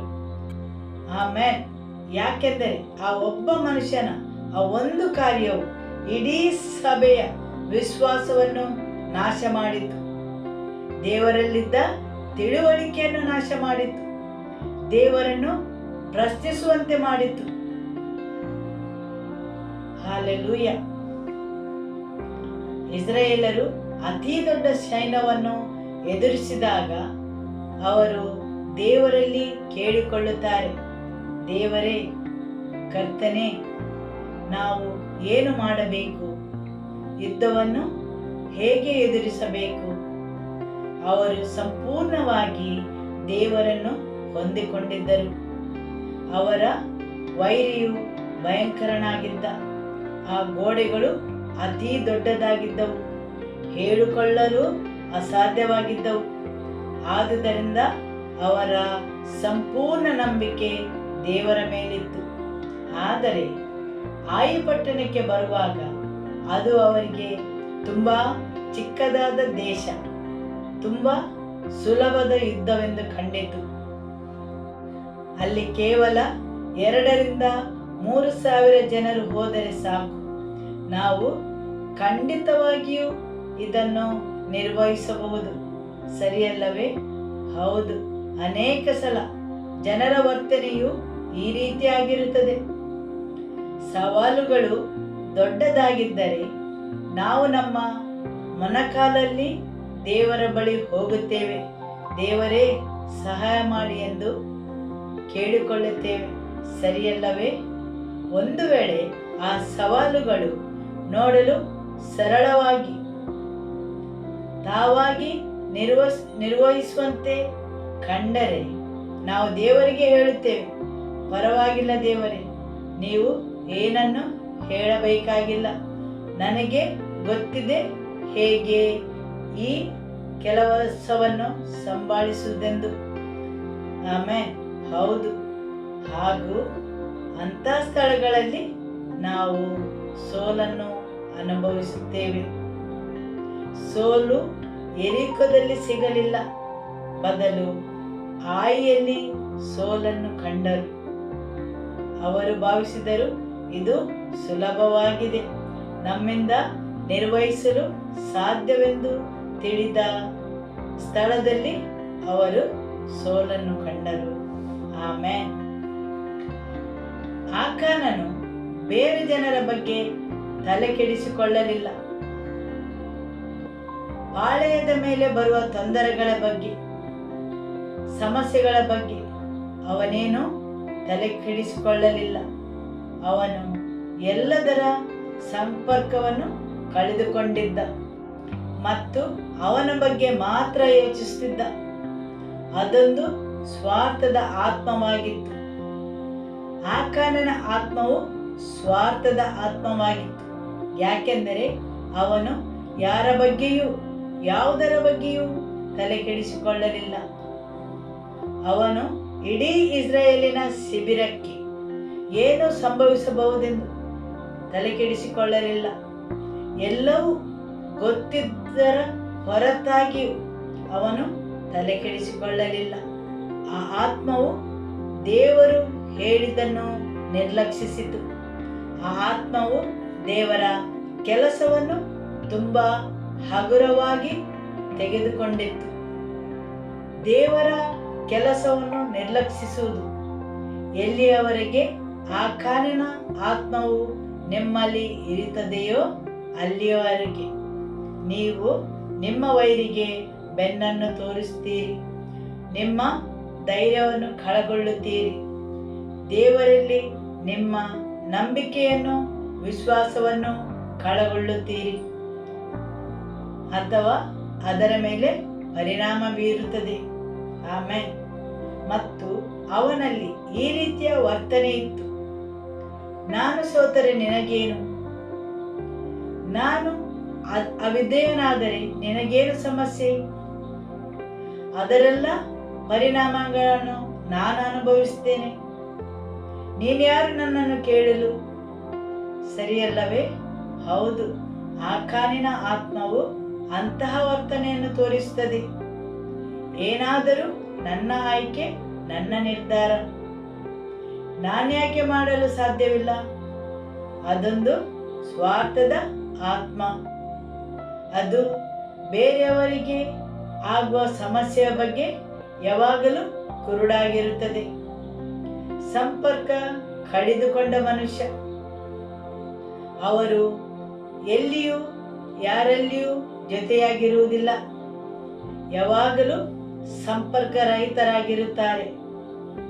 ವಾಸ್ತವವಾಗಿ ನಾವು ನೋಡುವುದಾದರೆ ಆಕಾನನು ವಸ್ತುಗಳನ್ನು ಕದ್ದಿದ್ದಾನೆ.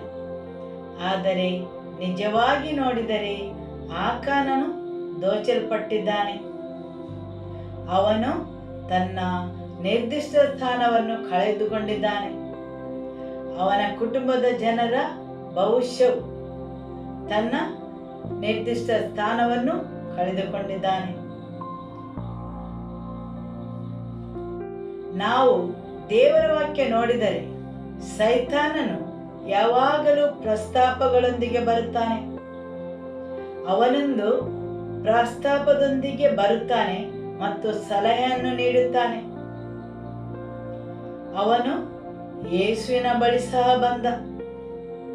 ತುಂಬಾ ಸಲ ಜನರು ಹೇಳುತ್ತಾರೆ, ಎಲ್ಲಿ ದೇವರ ಪ್ರಸನ್ನ ಇರುತ್ತದೆ, ಎಲ್ಲಿ ದೇವರ ಪ್ರಸನ್ನತೆ ಇರುತ್ತದೆ ಅಲ್ಲಿ ಸೈತಾನನು ಬರುವುದಿಲ್ಲವೆಂದು. ಆದರೆ ಅವನು ಯೇಸುವಿನ ಬಳಿ ಬಂದ. ಅದು ಯೇಸು 40 ದಿನದ ಉಪವಾಸ ಮುಗಿಸಿದ ತಕ್ಷಣ, ಸರಿಯಲ್ಲವೇ? ಮತ್ತು ಯೇಸುವಿನಲ್ಲಿ ಒಂದು ಪ್ರಸ್ತಾಪವನ್ನಿಡುತ್ತಾನೆ. ನೀನ್ಯಾಕೆ ಇಷ್ಟೆಲ್ಲ ನೋವನ್ನು ಅನುಭವಿಸಬೇಕು? ಯಾಕೆ ನೀನು ರಕ್ತವನ್ನು ಸುರಿಸಬೇಕು? ಯಾಕೆ ಶಿಲುಬೆಯ ಮರಣ ಬೇಕು? ನಾನು ನಿನ್ನ ಕೆಲಸವನ್ನು ತುಂಬ ಸುಲಭ ಮಾಡುತ್ತೇನೆ. ನಾವೊಂದು ವ್ಯವಸ್ಥೆಗೆ ಬರುವ. ನೀನೊಂದು ಸಲ ನನಗೆ ತಲೆಬಾಗು, ನಾನಿದೆಲ್ಲವನ್ನು ನಿನಗೆ ಕೊಡುತ್ತೇನೆ. ಸರಿಯಲ್ಲವೇ? ಹೌದು, ಸೈತಾನನು ಪ್ರಸ್ತಾಪಗಳೊಂದಿಗೆ ಬರುತ್ತಾನೆ. ಅವನು ಯೇಸುವಿನ ಬಳಿಗೆ ಬಂದಿದ್ದಾನೆ. ಹೌದು, ಯೇಸುವಿನ ಬಳಿ ಬಂದವನು ನನ್ನನ್ನು ಮತ್ತು ನಿಮ್ಮನ್ನು ಬಿಡುತ್ತಾನೆಯೇ? ಅವನು ಪ್ರತಿಯೊಂದು ಮನುಷ್ಯನನ್ನು ಬೇರೆ ಬೇರೆ ಪ್ರಸ್ತಾಪಗಳೊಂದಿಗೆ ಸಂಧಿಸುತ್ತಾನೆ. ಅವನು ಹೇಳುತ್ತಾನೆ, ನಾನು ನಿನ್ನ ಕೆಲಸವನ್ನು ಸುಲಭ ಮಾಡುತ್ತೇನೆ. ನೀನ್ಯಾಕೆ ಸುಲಭೆಯನ್ನೇರಬೇಕು? ಯಾಕೆಲ್ಲ ನೋವನ್ನು ಅನುಭವಿಸಬೇಕು? ಇಷ್ಟೆಲ್ಲ ತೊಂದರೆಗಳನ್ನು ಯಾಕೆ ಅನುಭವಿಸಬೇಕು? ಎಲ್ಲ ಕೆಲಸಗಳನ್ನು ಸುಲಭ ಮಾಡುವ. ನೀನು ಬರೀ ನನಗೆ ತಲೆಬಾಗು, ನಮಸ್ಕರಿಸು, ಇದೆಲ್ಲವನ್ನು ನಿನಗೆ ಕೊಡುತ್ತೇನೆ. ತಿಳಿಯಿತಲ್ಲವೇ? ಆಮೇನ್. ಆಕಾನನು ಎಲ್ಲೋ ಒಂದು ಕಡೆ ವಂಚನೆಗೆ ಒಳಪಟ್ಟು ನಂಬಿದ್ದಾನೆ. ನೀನು ಈ ಅವಕಾಶವನ್ನು ಕಳಕೊಂಡರೆ ಬೇರೆ ಅವಕಾಶವು ನಿನಗೆ ಸಿಗುವುದಿಲ್ಲವೆಂದು. ಯೆಹೋಶುವ ಅಧ್ಯಾಯ 8 ವಾಕ್ಯ 1. ಆ ನಂತರ ಯೆಹೋವನು ಯೆಹೋಶುವನಿಗೆ, ಅಂಜಬೇಡ, ಕಳವಳಗೊಳ್ಳಬೇಡ, ಎದ್ದು ಭಟರೆಲ್ಲರನ್ನು ಕರೆದುಕೊಂಡು ಆಯಿ ಪಟ್ಟಣಕ್ಕೆ ಹೋಗು. ನೋಡು, ಆಯಿ ಎಂಬ ಊರಿನ ಅರಸ, ಪ್ರಜೆ, ನಗರ, ಸೀಮೆ ಇವುಗಳನ್ನೆಲ್ಲ ನಿನಗೆ ಕೊಟ್ಟಿದ್ದೇನೆ. ಯೆರಿಕೋವಿಗೂ ಅದರ ಅರಸನಿಗೂ ಮಾಡಿದಂತೆ ಆಯಿಗೂ ಅದರ ಅರಸನಿಗೂ ಮಾಡು.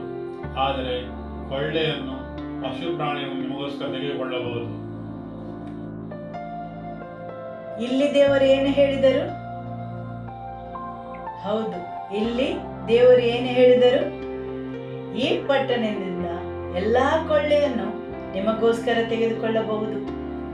ನೀವು ಕೊಳ್ಳೆ ಹೊಡೆದದ್ದು ಎಲ್ಲವೂ, ಅದು ಬೆಳ್ಳಿ ಬಂಗಾರವಾಗಿರಬಹುದು, ಪಶುಗಳಾಗಿರಬಹುದು, ಏನೆಲ್ಲವನ್ನು ನೀವು ಪಡೆದುಕೊಳ್ಳುತ್ತೀರಿ ಅದೆಲ್ಲವೂ ನಿಮ್ಮದು.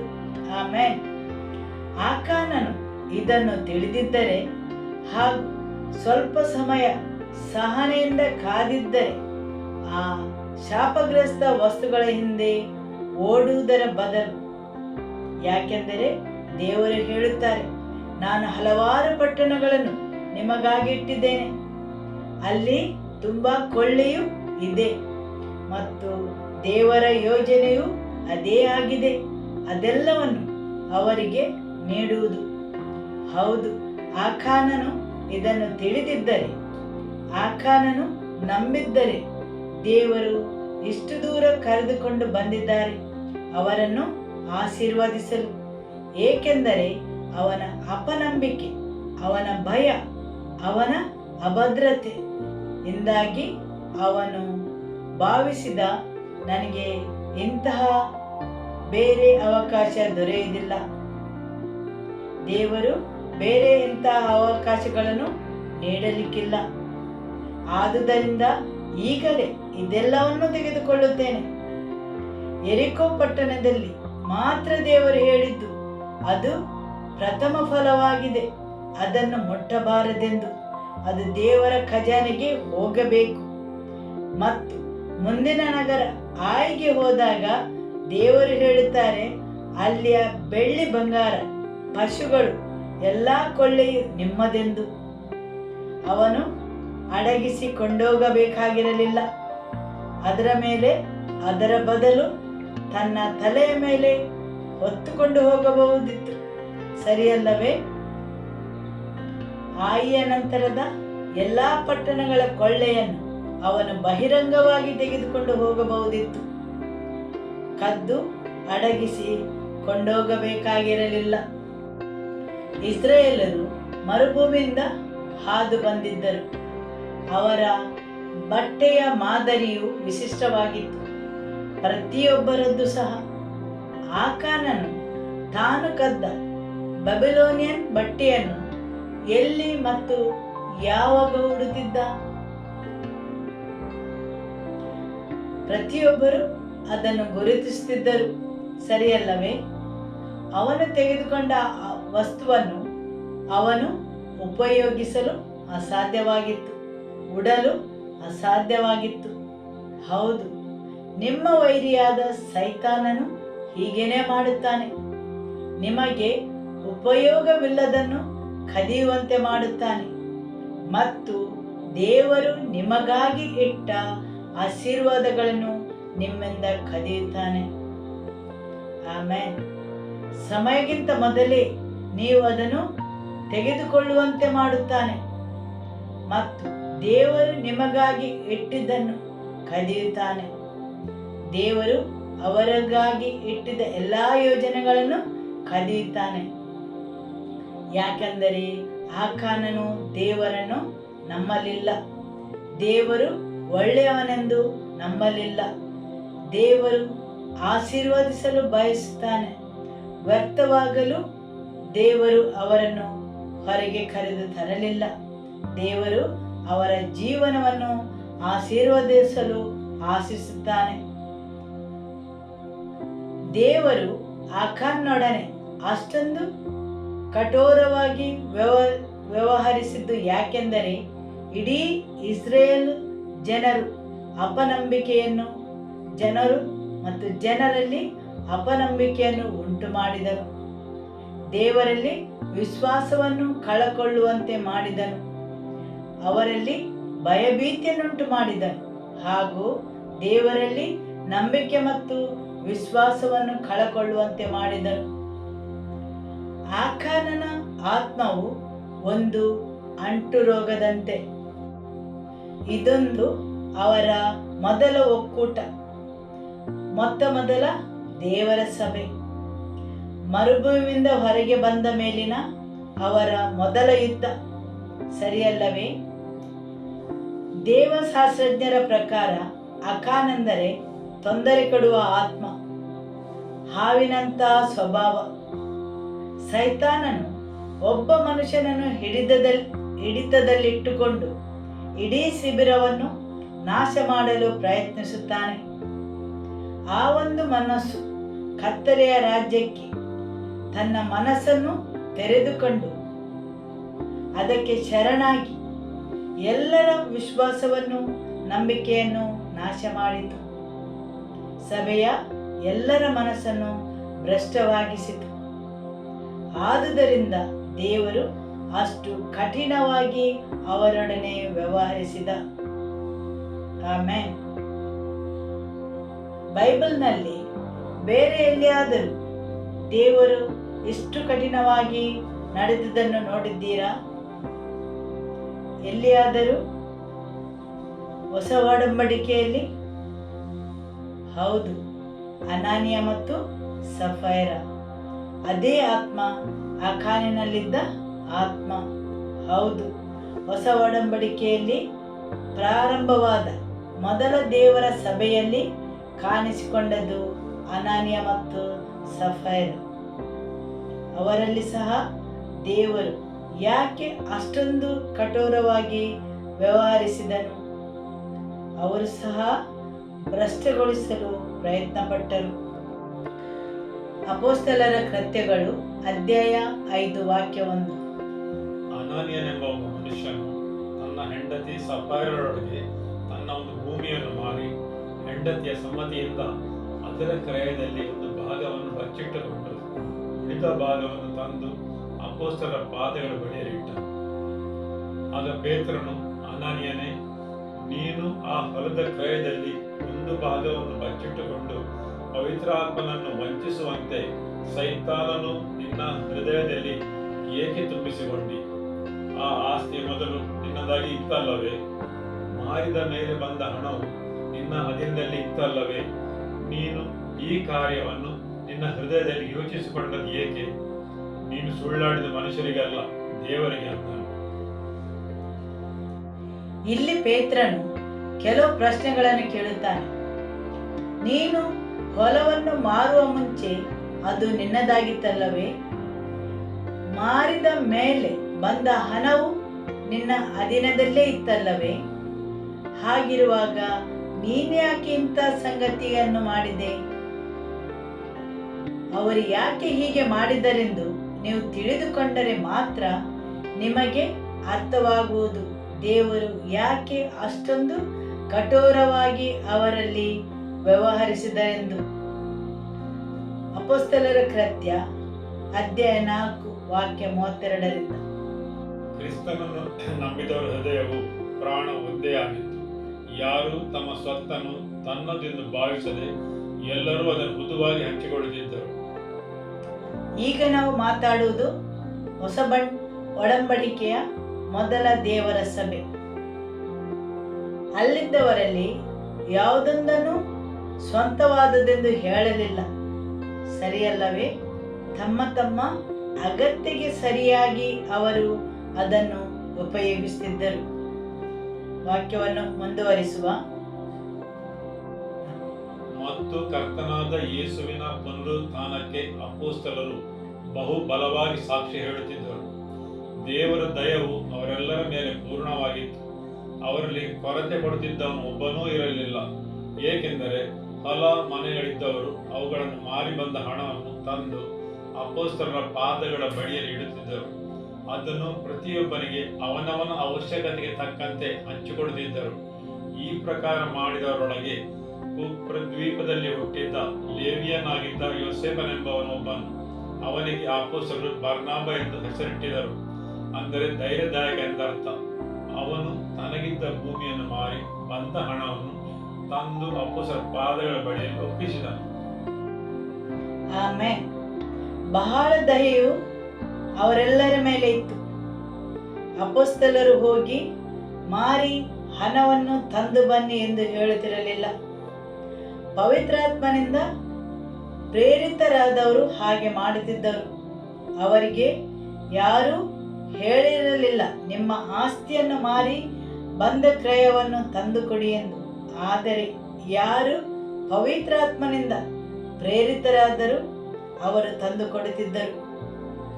ಬಾರ್ನಬನ ಕಾರ್ಯವು, ಅಂದರೆ ಯೋಸೇಫನೆಂಬವನ ಈ ಕಾರ್ಯವು ಅಲ್ಲಿ ತುಂಬ ಪ್ರಸಿದ್ಧಿ ಪಡೆಯಿತು ಮತ್ತು ಜನರಿಂದ ಆ ಕಾರ್ಯವು ಒಪ್ಪಿಗೆಯಾಗಿ ಅವರಿಂದ ಗುರುತಿಸಲ್ಪಟ್ಟಿತು. ತನಗಿದ್ದ ಎಲ್ಲವನ್ನೂ ಮಾರಿ ಬಂದ ಹಣವನ್ನು ತಂದು ಅಪೊಸ್ತಲರ ಪಾದಗಳ ಬಳಿಯಲ್ಲಿ ಇಟ್ಟದ್ದು. ಆದುದರಿಂದ ಇವರು ಸಹ ಅನಾನಿಯ ಸಫೈರ ತ್ಯಾಗದಿಂದ ಅಲ್ಲ, ಅಲ್ಲಿ ಸೃಷ್ಟಿಯಾದ ಆ ಚಿತ್ರಣ ಮತ್ತು ಗುರುತುವಿಕೆಗೋಸ್ಕರ ಆ ಕಾರ್ಯವನ್ನು ಮಾಡಿದ್ದರು. ಯೋಸೇಫನು ಪಡೆದುಕೊಂಡ ಹಾಗೆ ಗುರುತಿಸುವಿಕೆಯನ್ನು ಪಡೆಯಲು ಅವರು ಬೆಲೆಯನ್ನು ತೆತ್ತಲು ತಯಾರಿಲ್ಲ. ಆದರೆ ಜನರ ಒಪ್ಪುವಿಕೆ ಮತ್ತು ಗುರುತಿಸುವಿಕೆ ಅವರಿಗೆ ಬೇಕಿತ್ತು ಮತ್ತು ಅದಕ್ಕೋಸ್ಕರ ಅವರು ಆ ಕೆಲಸವನ್ನು ಮಾಡುತ್ತಾರೆ. ಆದುದರಿಂದ ಪೇತ್ರನು ಕೇಳುತ್ತಾನೆ, ನೀನ್ಯಾಕೆ ಆ ಕೆಲಸವನ್ನು ಮಾಡಿದೆ? ಮಾರುವ ಮೊದಲು ಆ ಭೂಮಿಯು ನಿನ್ನದಾಗಿತ್ತು. ಮಾರಿದ ಮೇಲೆ ಬಂದ ಹಣವು ಸಹ ನಿನ್ನದೇ ಅಲ್ಲವೇ? ನೀನ್ಯಾಕೆ ಮೋಸಕ್ಕೆ ಒಳಗಾದೆ? ಸರಿಯಲ್ಲವೇ? ಹೌದು, ಅನಾನ್ಯ ಮತ್ತು ಸಫೈರರಲ್ಲಿ ಇದ್ದ ಸಮಾನಾದ ಆ ಆತ್ಮವು ಅಲ್ಲಿದ್ದ ಜನರ ಒಗ್ಗಟ್ಟು ಮತ್ತು ಪ್ರೀತಿಯನ್ನು ನಾಶ ಮಾಡಲು ಪ್ರಯತ್ನಿಸಿತು. ಆದುದರಿಂದ ದೇವರು ಅವರಲ್ಲಿ ತುಂಬಾ ಕಠೋರವಾಗಿ ವ್ಯವಹರಿಸಿದರು. ಆಮೆನ್. ಅರ್ಥವಾಯ್ತಲ್ಲವೇ? ವಾಸ್ತವವಾಗಿ ಆಕಾನನು ವಸ್ತುಗಳನ್ನು ಕದ್ದವನು. 1 ಕೊರಿಂಥಿಯರಿಗೆ ಅಧ್ಯಾಯ 2 ವಾಕ್ಯ 9. ಆದರೆ ದೇವರ ವಾಕ್ಯಗಳಲ್ಲಿ ಬರೆದಿರುವ ಪ್ರಕಾರ ದೇವರು ತನ್ನನ್ನು ಪ್ರೀತಿಸುವವರಿಗಾಗಿ ಸಿದ್ಧ ಮಾಡಿರುವುದಂತೆಲ್ಲವನ್ನು ಕಣ್ಣು ಕಾಣಲಿಲ್ಲ, ಕಿವಿ ಕೇಳಲಿಲ್ಲ, ಅದರ ಭಾವನೆಯು ಮನುಷ್ಯನ ಹೃದಯದಲ್ಲಿ ಹುಟ್ಟಲಿಲ್ಲ. ಆಮೆನ್. ದೇವರು ಇಸ್ರಾಯೇಲರಿಗೆ ತೆಗೆದುಕೊಂಡು ಹೋಗುವ ಆ ದೇಶವು ಅವರು ಕಟ್ಟದ ಮನೆಗಳು, ವಾಸಿಸಲು ಅವರು ಬೆಳೆಸದ ದ್ರಾಕ್ಷಿ ತೋಟಗಳು, ಅವರು ಅಗೆಯದ ಬಾವಿಗಳು, ಅದೆಲ್ಲವನ್ನು ದೇವರು ಅವರಿಗೋಸ್ಕರ ದಾಸ್ತಾನು ಮಾಡಿಟ್ಟಿದ್ದಾನೆ. ಸರಿಯಲ್ಲವೇ? ಅದನ್ನೇ ದೇವರು ಅವರಿಗೆ ಹೇಳಿದ್ದು, ನಾನು ನಿಮಗೆ ನೀವು ಕಟ್ಟದ ಮನೆಗಳನ್ನು ಕೊಡುತ್ತೇನೆ, ನೀವು ಬೆಳೆಸದ ದ್ರಾಕ್ಷಿ ತೋಟಗಳು, ಅಗೆಯದ ಬಾವಿಗಳನ್ನು ನೀಡುತ್ತೇನೆಂದು. ಆಕಾನನು ಇದೆಲ್ಲವನ್ನು ಕಳೆದುಕೊಂಡ. ದೇವರು ಹೇಳಿದ್ದು ಎಲ್ಲವೂ ನಿಜವಾಗಬಹುದೆಂದು ಅವನು ನಂಬಿರಲಿಲ್ಲ. ಆದುದರಿಂದ ಅವನಾಗಿ ಏನನ್ನೂ ಮಾಡಲು ಹೋದ. ಒಂದು ವೇಳೆ ದೇವರು ಇದೆಲ್ಲವನ್ನು ಕೊಡದಿದ್ದರೆ ನನಗಾಗಿ ನಾನೇ ಏನನ್ನಾದರೂ ಮಾಡುತ್ತೇನೆ. ಹಾಗೂ ಈಗ ವೈರಿಯಿಂದ ಆಕಾನನು ಕದಿಯಲ್ಪಟ್ಟನು.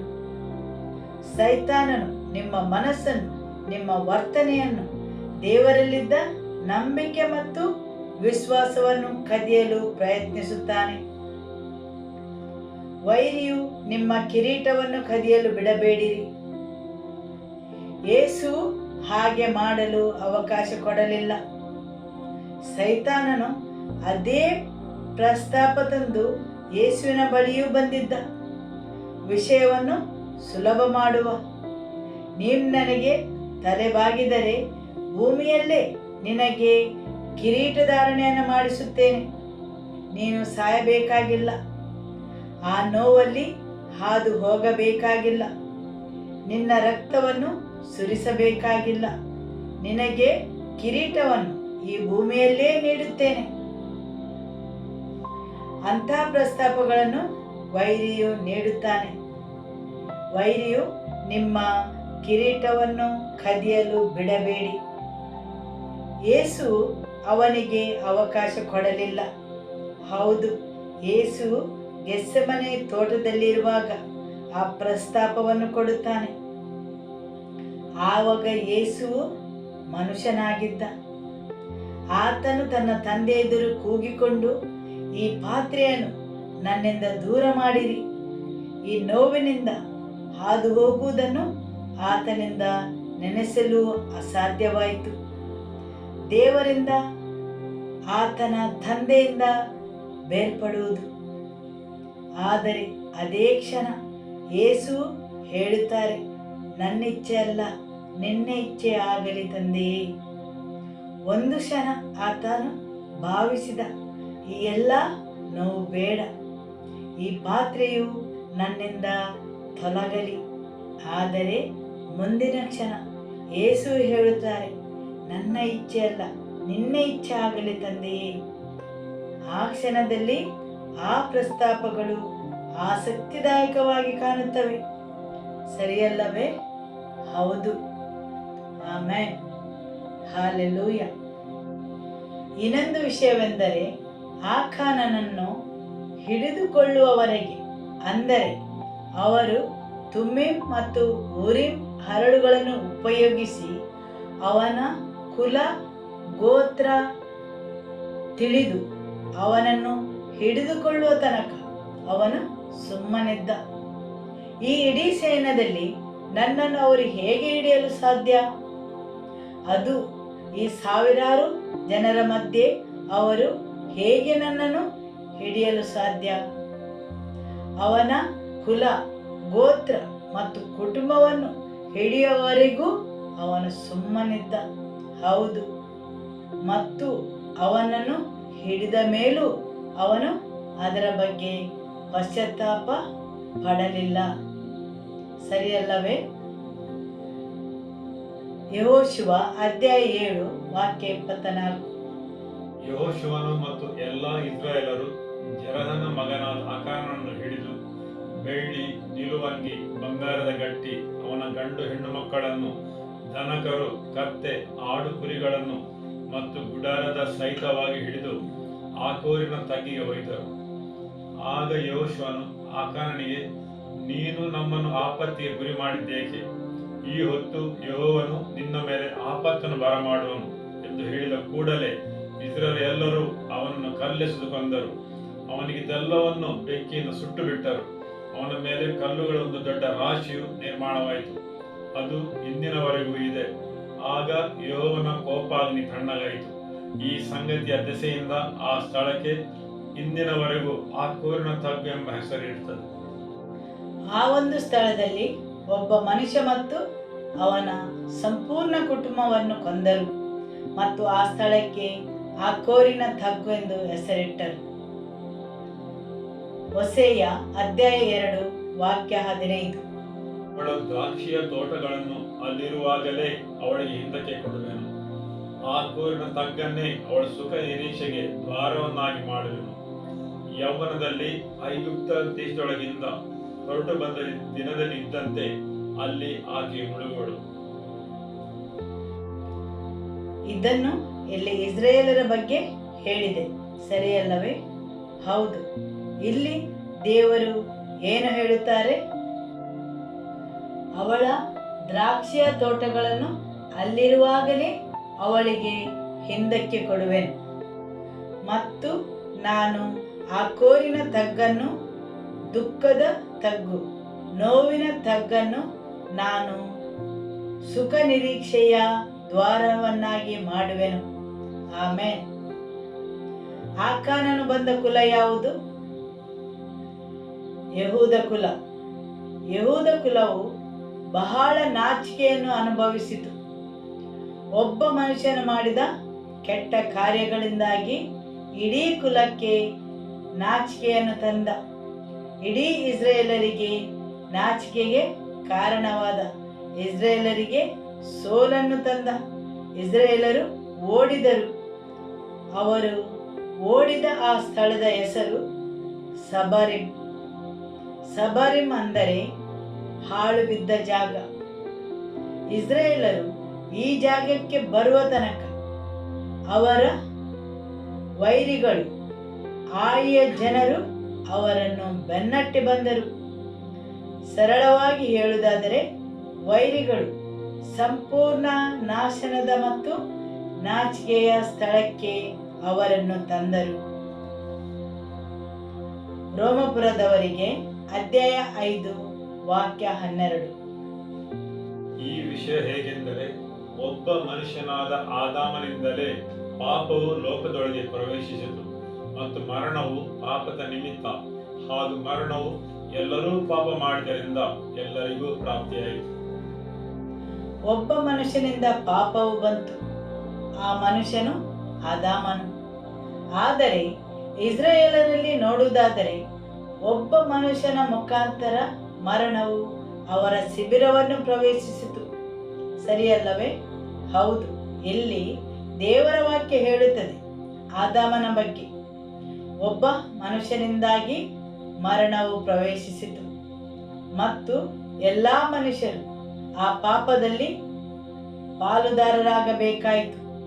ಆದರೆ ಇಸ್ರಾಯೇಲರಿಗೂ ಒಬ್ಬ ಮನುಷ್ಯನಿಂದ, ಆ ಕಾಲಿನಿಂದ ಹೇಗೆ ಪಾಪವು ಅವರ ಶಿಬಿರದ ಒಳಗೆ ಪ್ರವೇಶಿಸಿತು, ಹೇಗೆ ಮರಣವು ಪ್ರವೇಶಿಸಿತು, ಹೇಗೆ ಅವರು ವೈರಿಯ ಎದುರು ಬೆನ್ನು ಕೊಟ್ಟು ಓಡಿ ಹೋಗಬೇಕಾಯಿತು.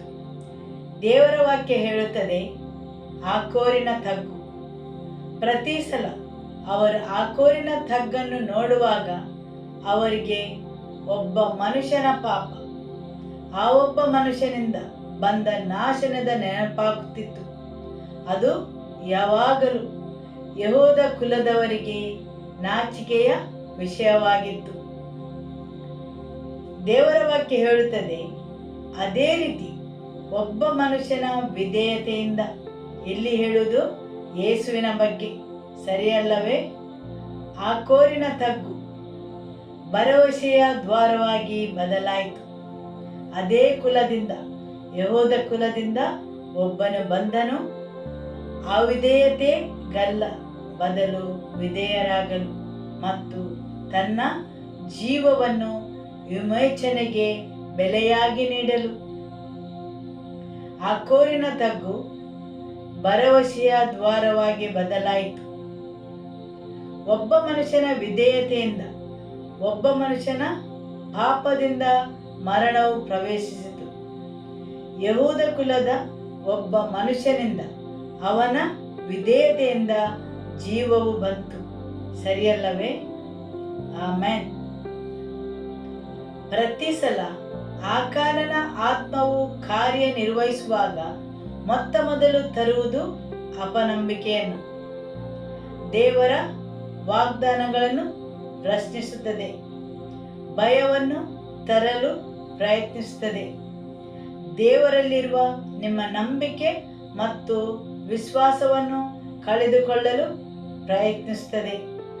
ಅದರ ಉದ್ದೇಶವು ನಿಮ್ಮನ್ನು ದೇವರಿಂದ ದೂರ ಸರಿಯುವಂತೆ ಮಾಡುವುದು, ನಿಮ್ಮನ್ನು ಬೇರ್ಪಡಿಸಿ ಪ್ರಶ್ನಿಸುವಂತೆ ಮಾಡುವುದು ಆತನ ಪ್ರೀತಿ ಮತ್ತು ವಿಶ್ವಾಸವನ್ನು ನೀವು ಸ್ವತಂತ್ರರಾಗುವಂತೆ ಮಾಡಲು ಪ್ರಯತ್ನಿಸುತ್ತಾನೆ. ಆದುದರಿಂದ ಜಾಗರೂಕರಾಗಿರಿ.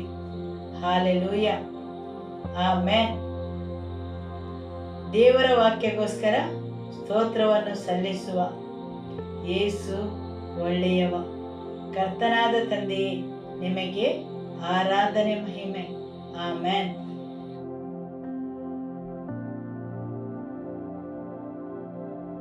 Thank you for every life in this place. I bring them all under your blood and lordship, Lord. Let your blood continue to speak over every life in the name of Jesus. You touch every heart, Lord. You touch every life, Lord. Let every word that is spoken, let it bear fruit in the lives of your people, Lord.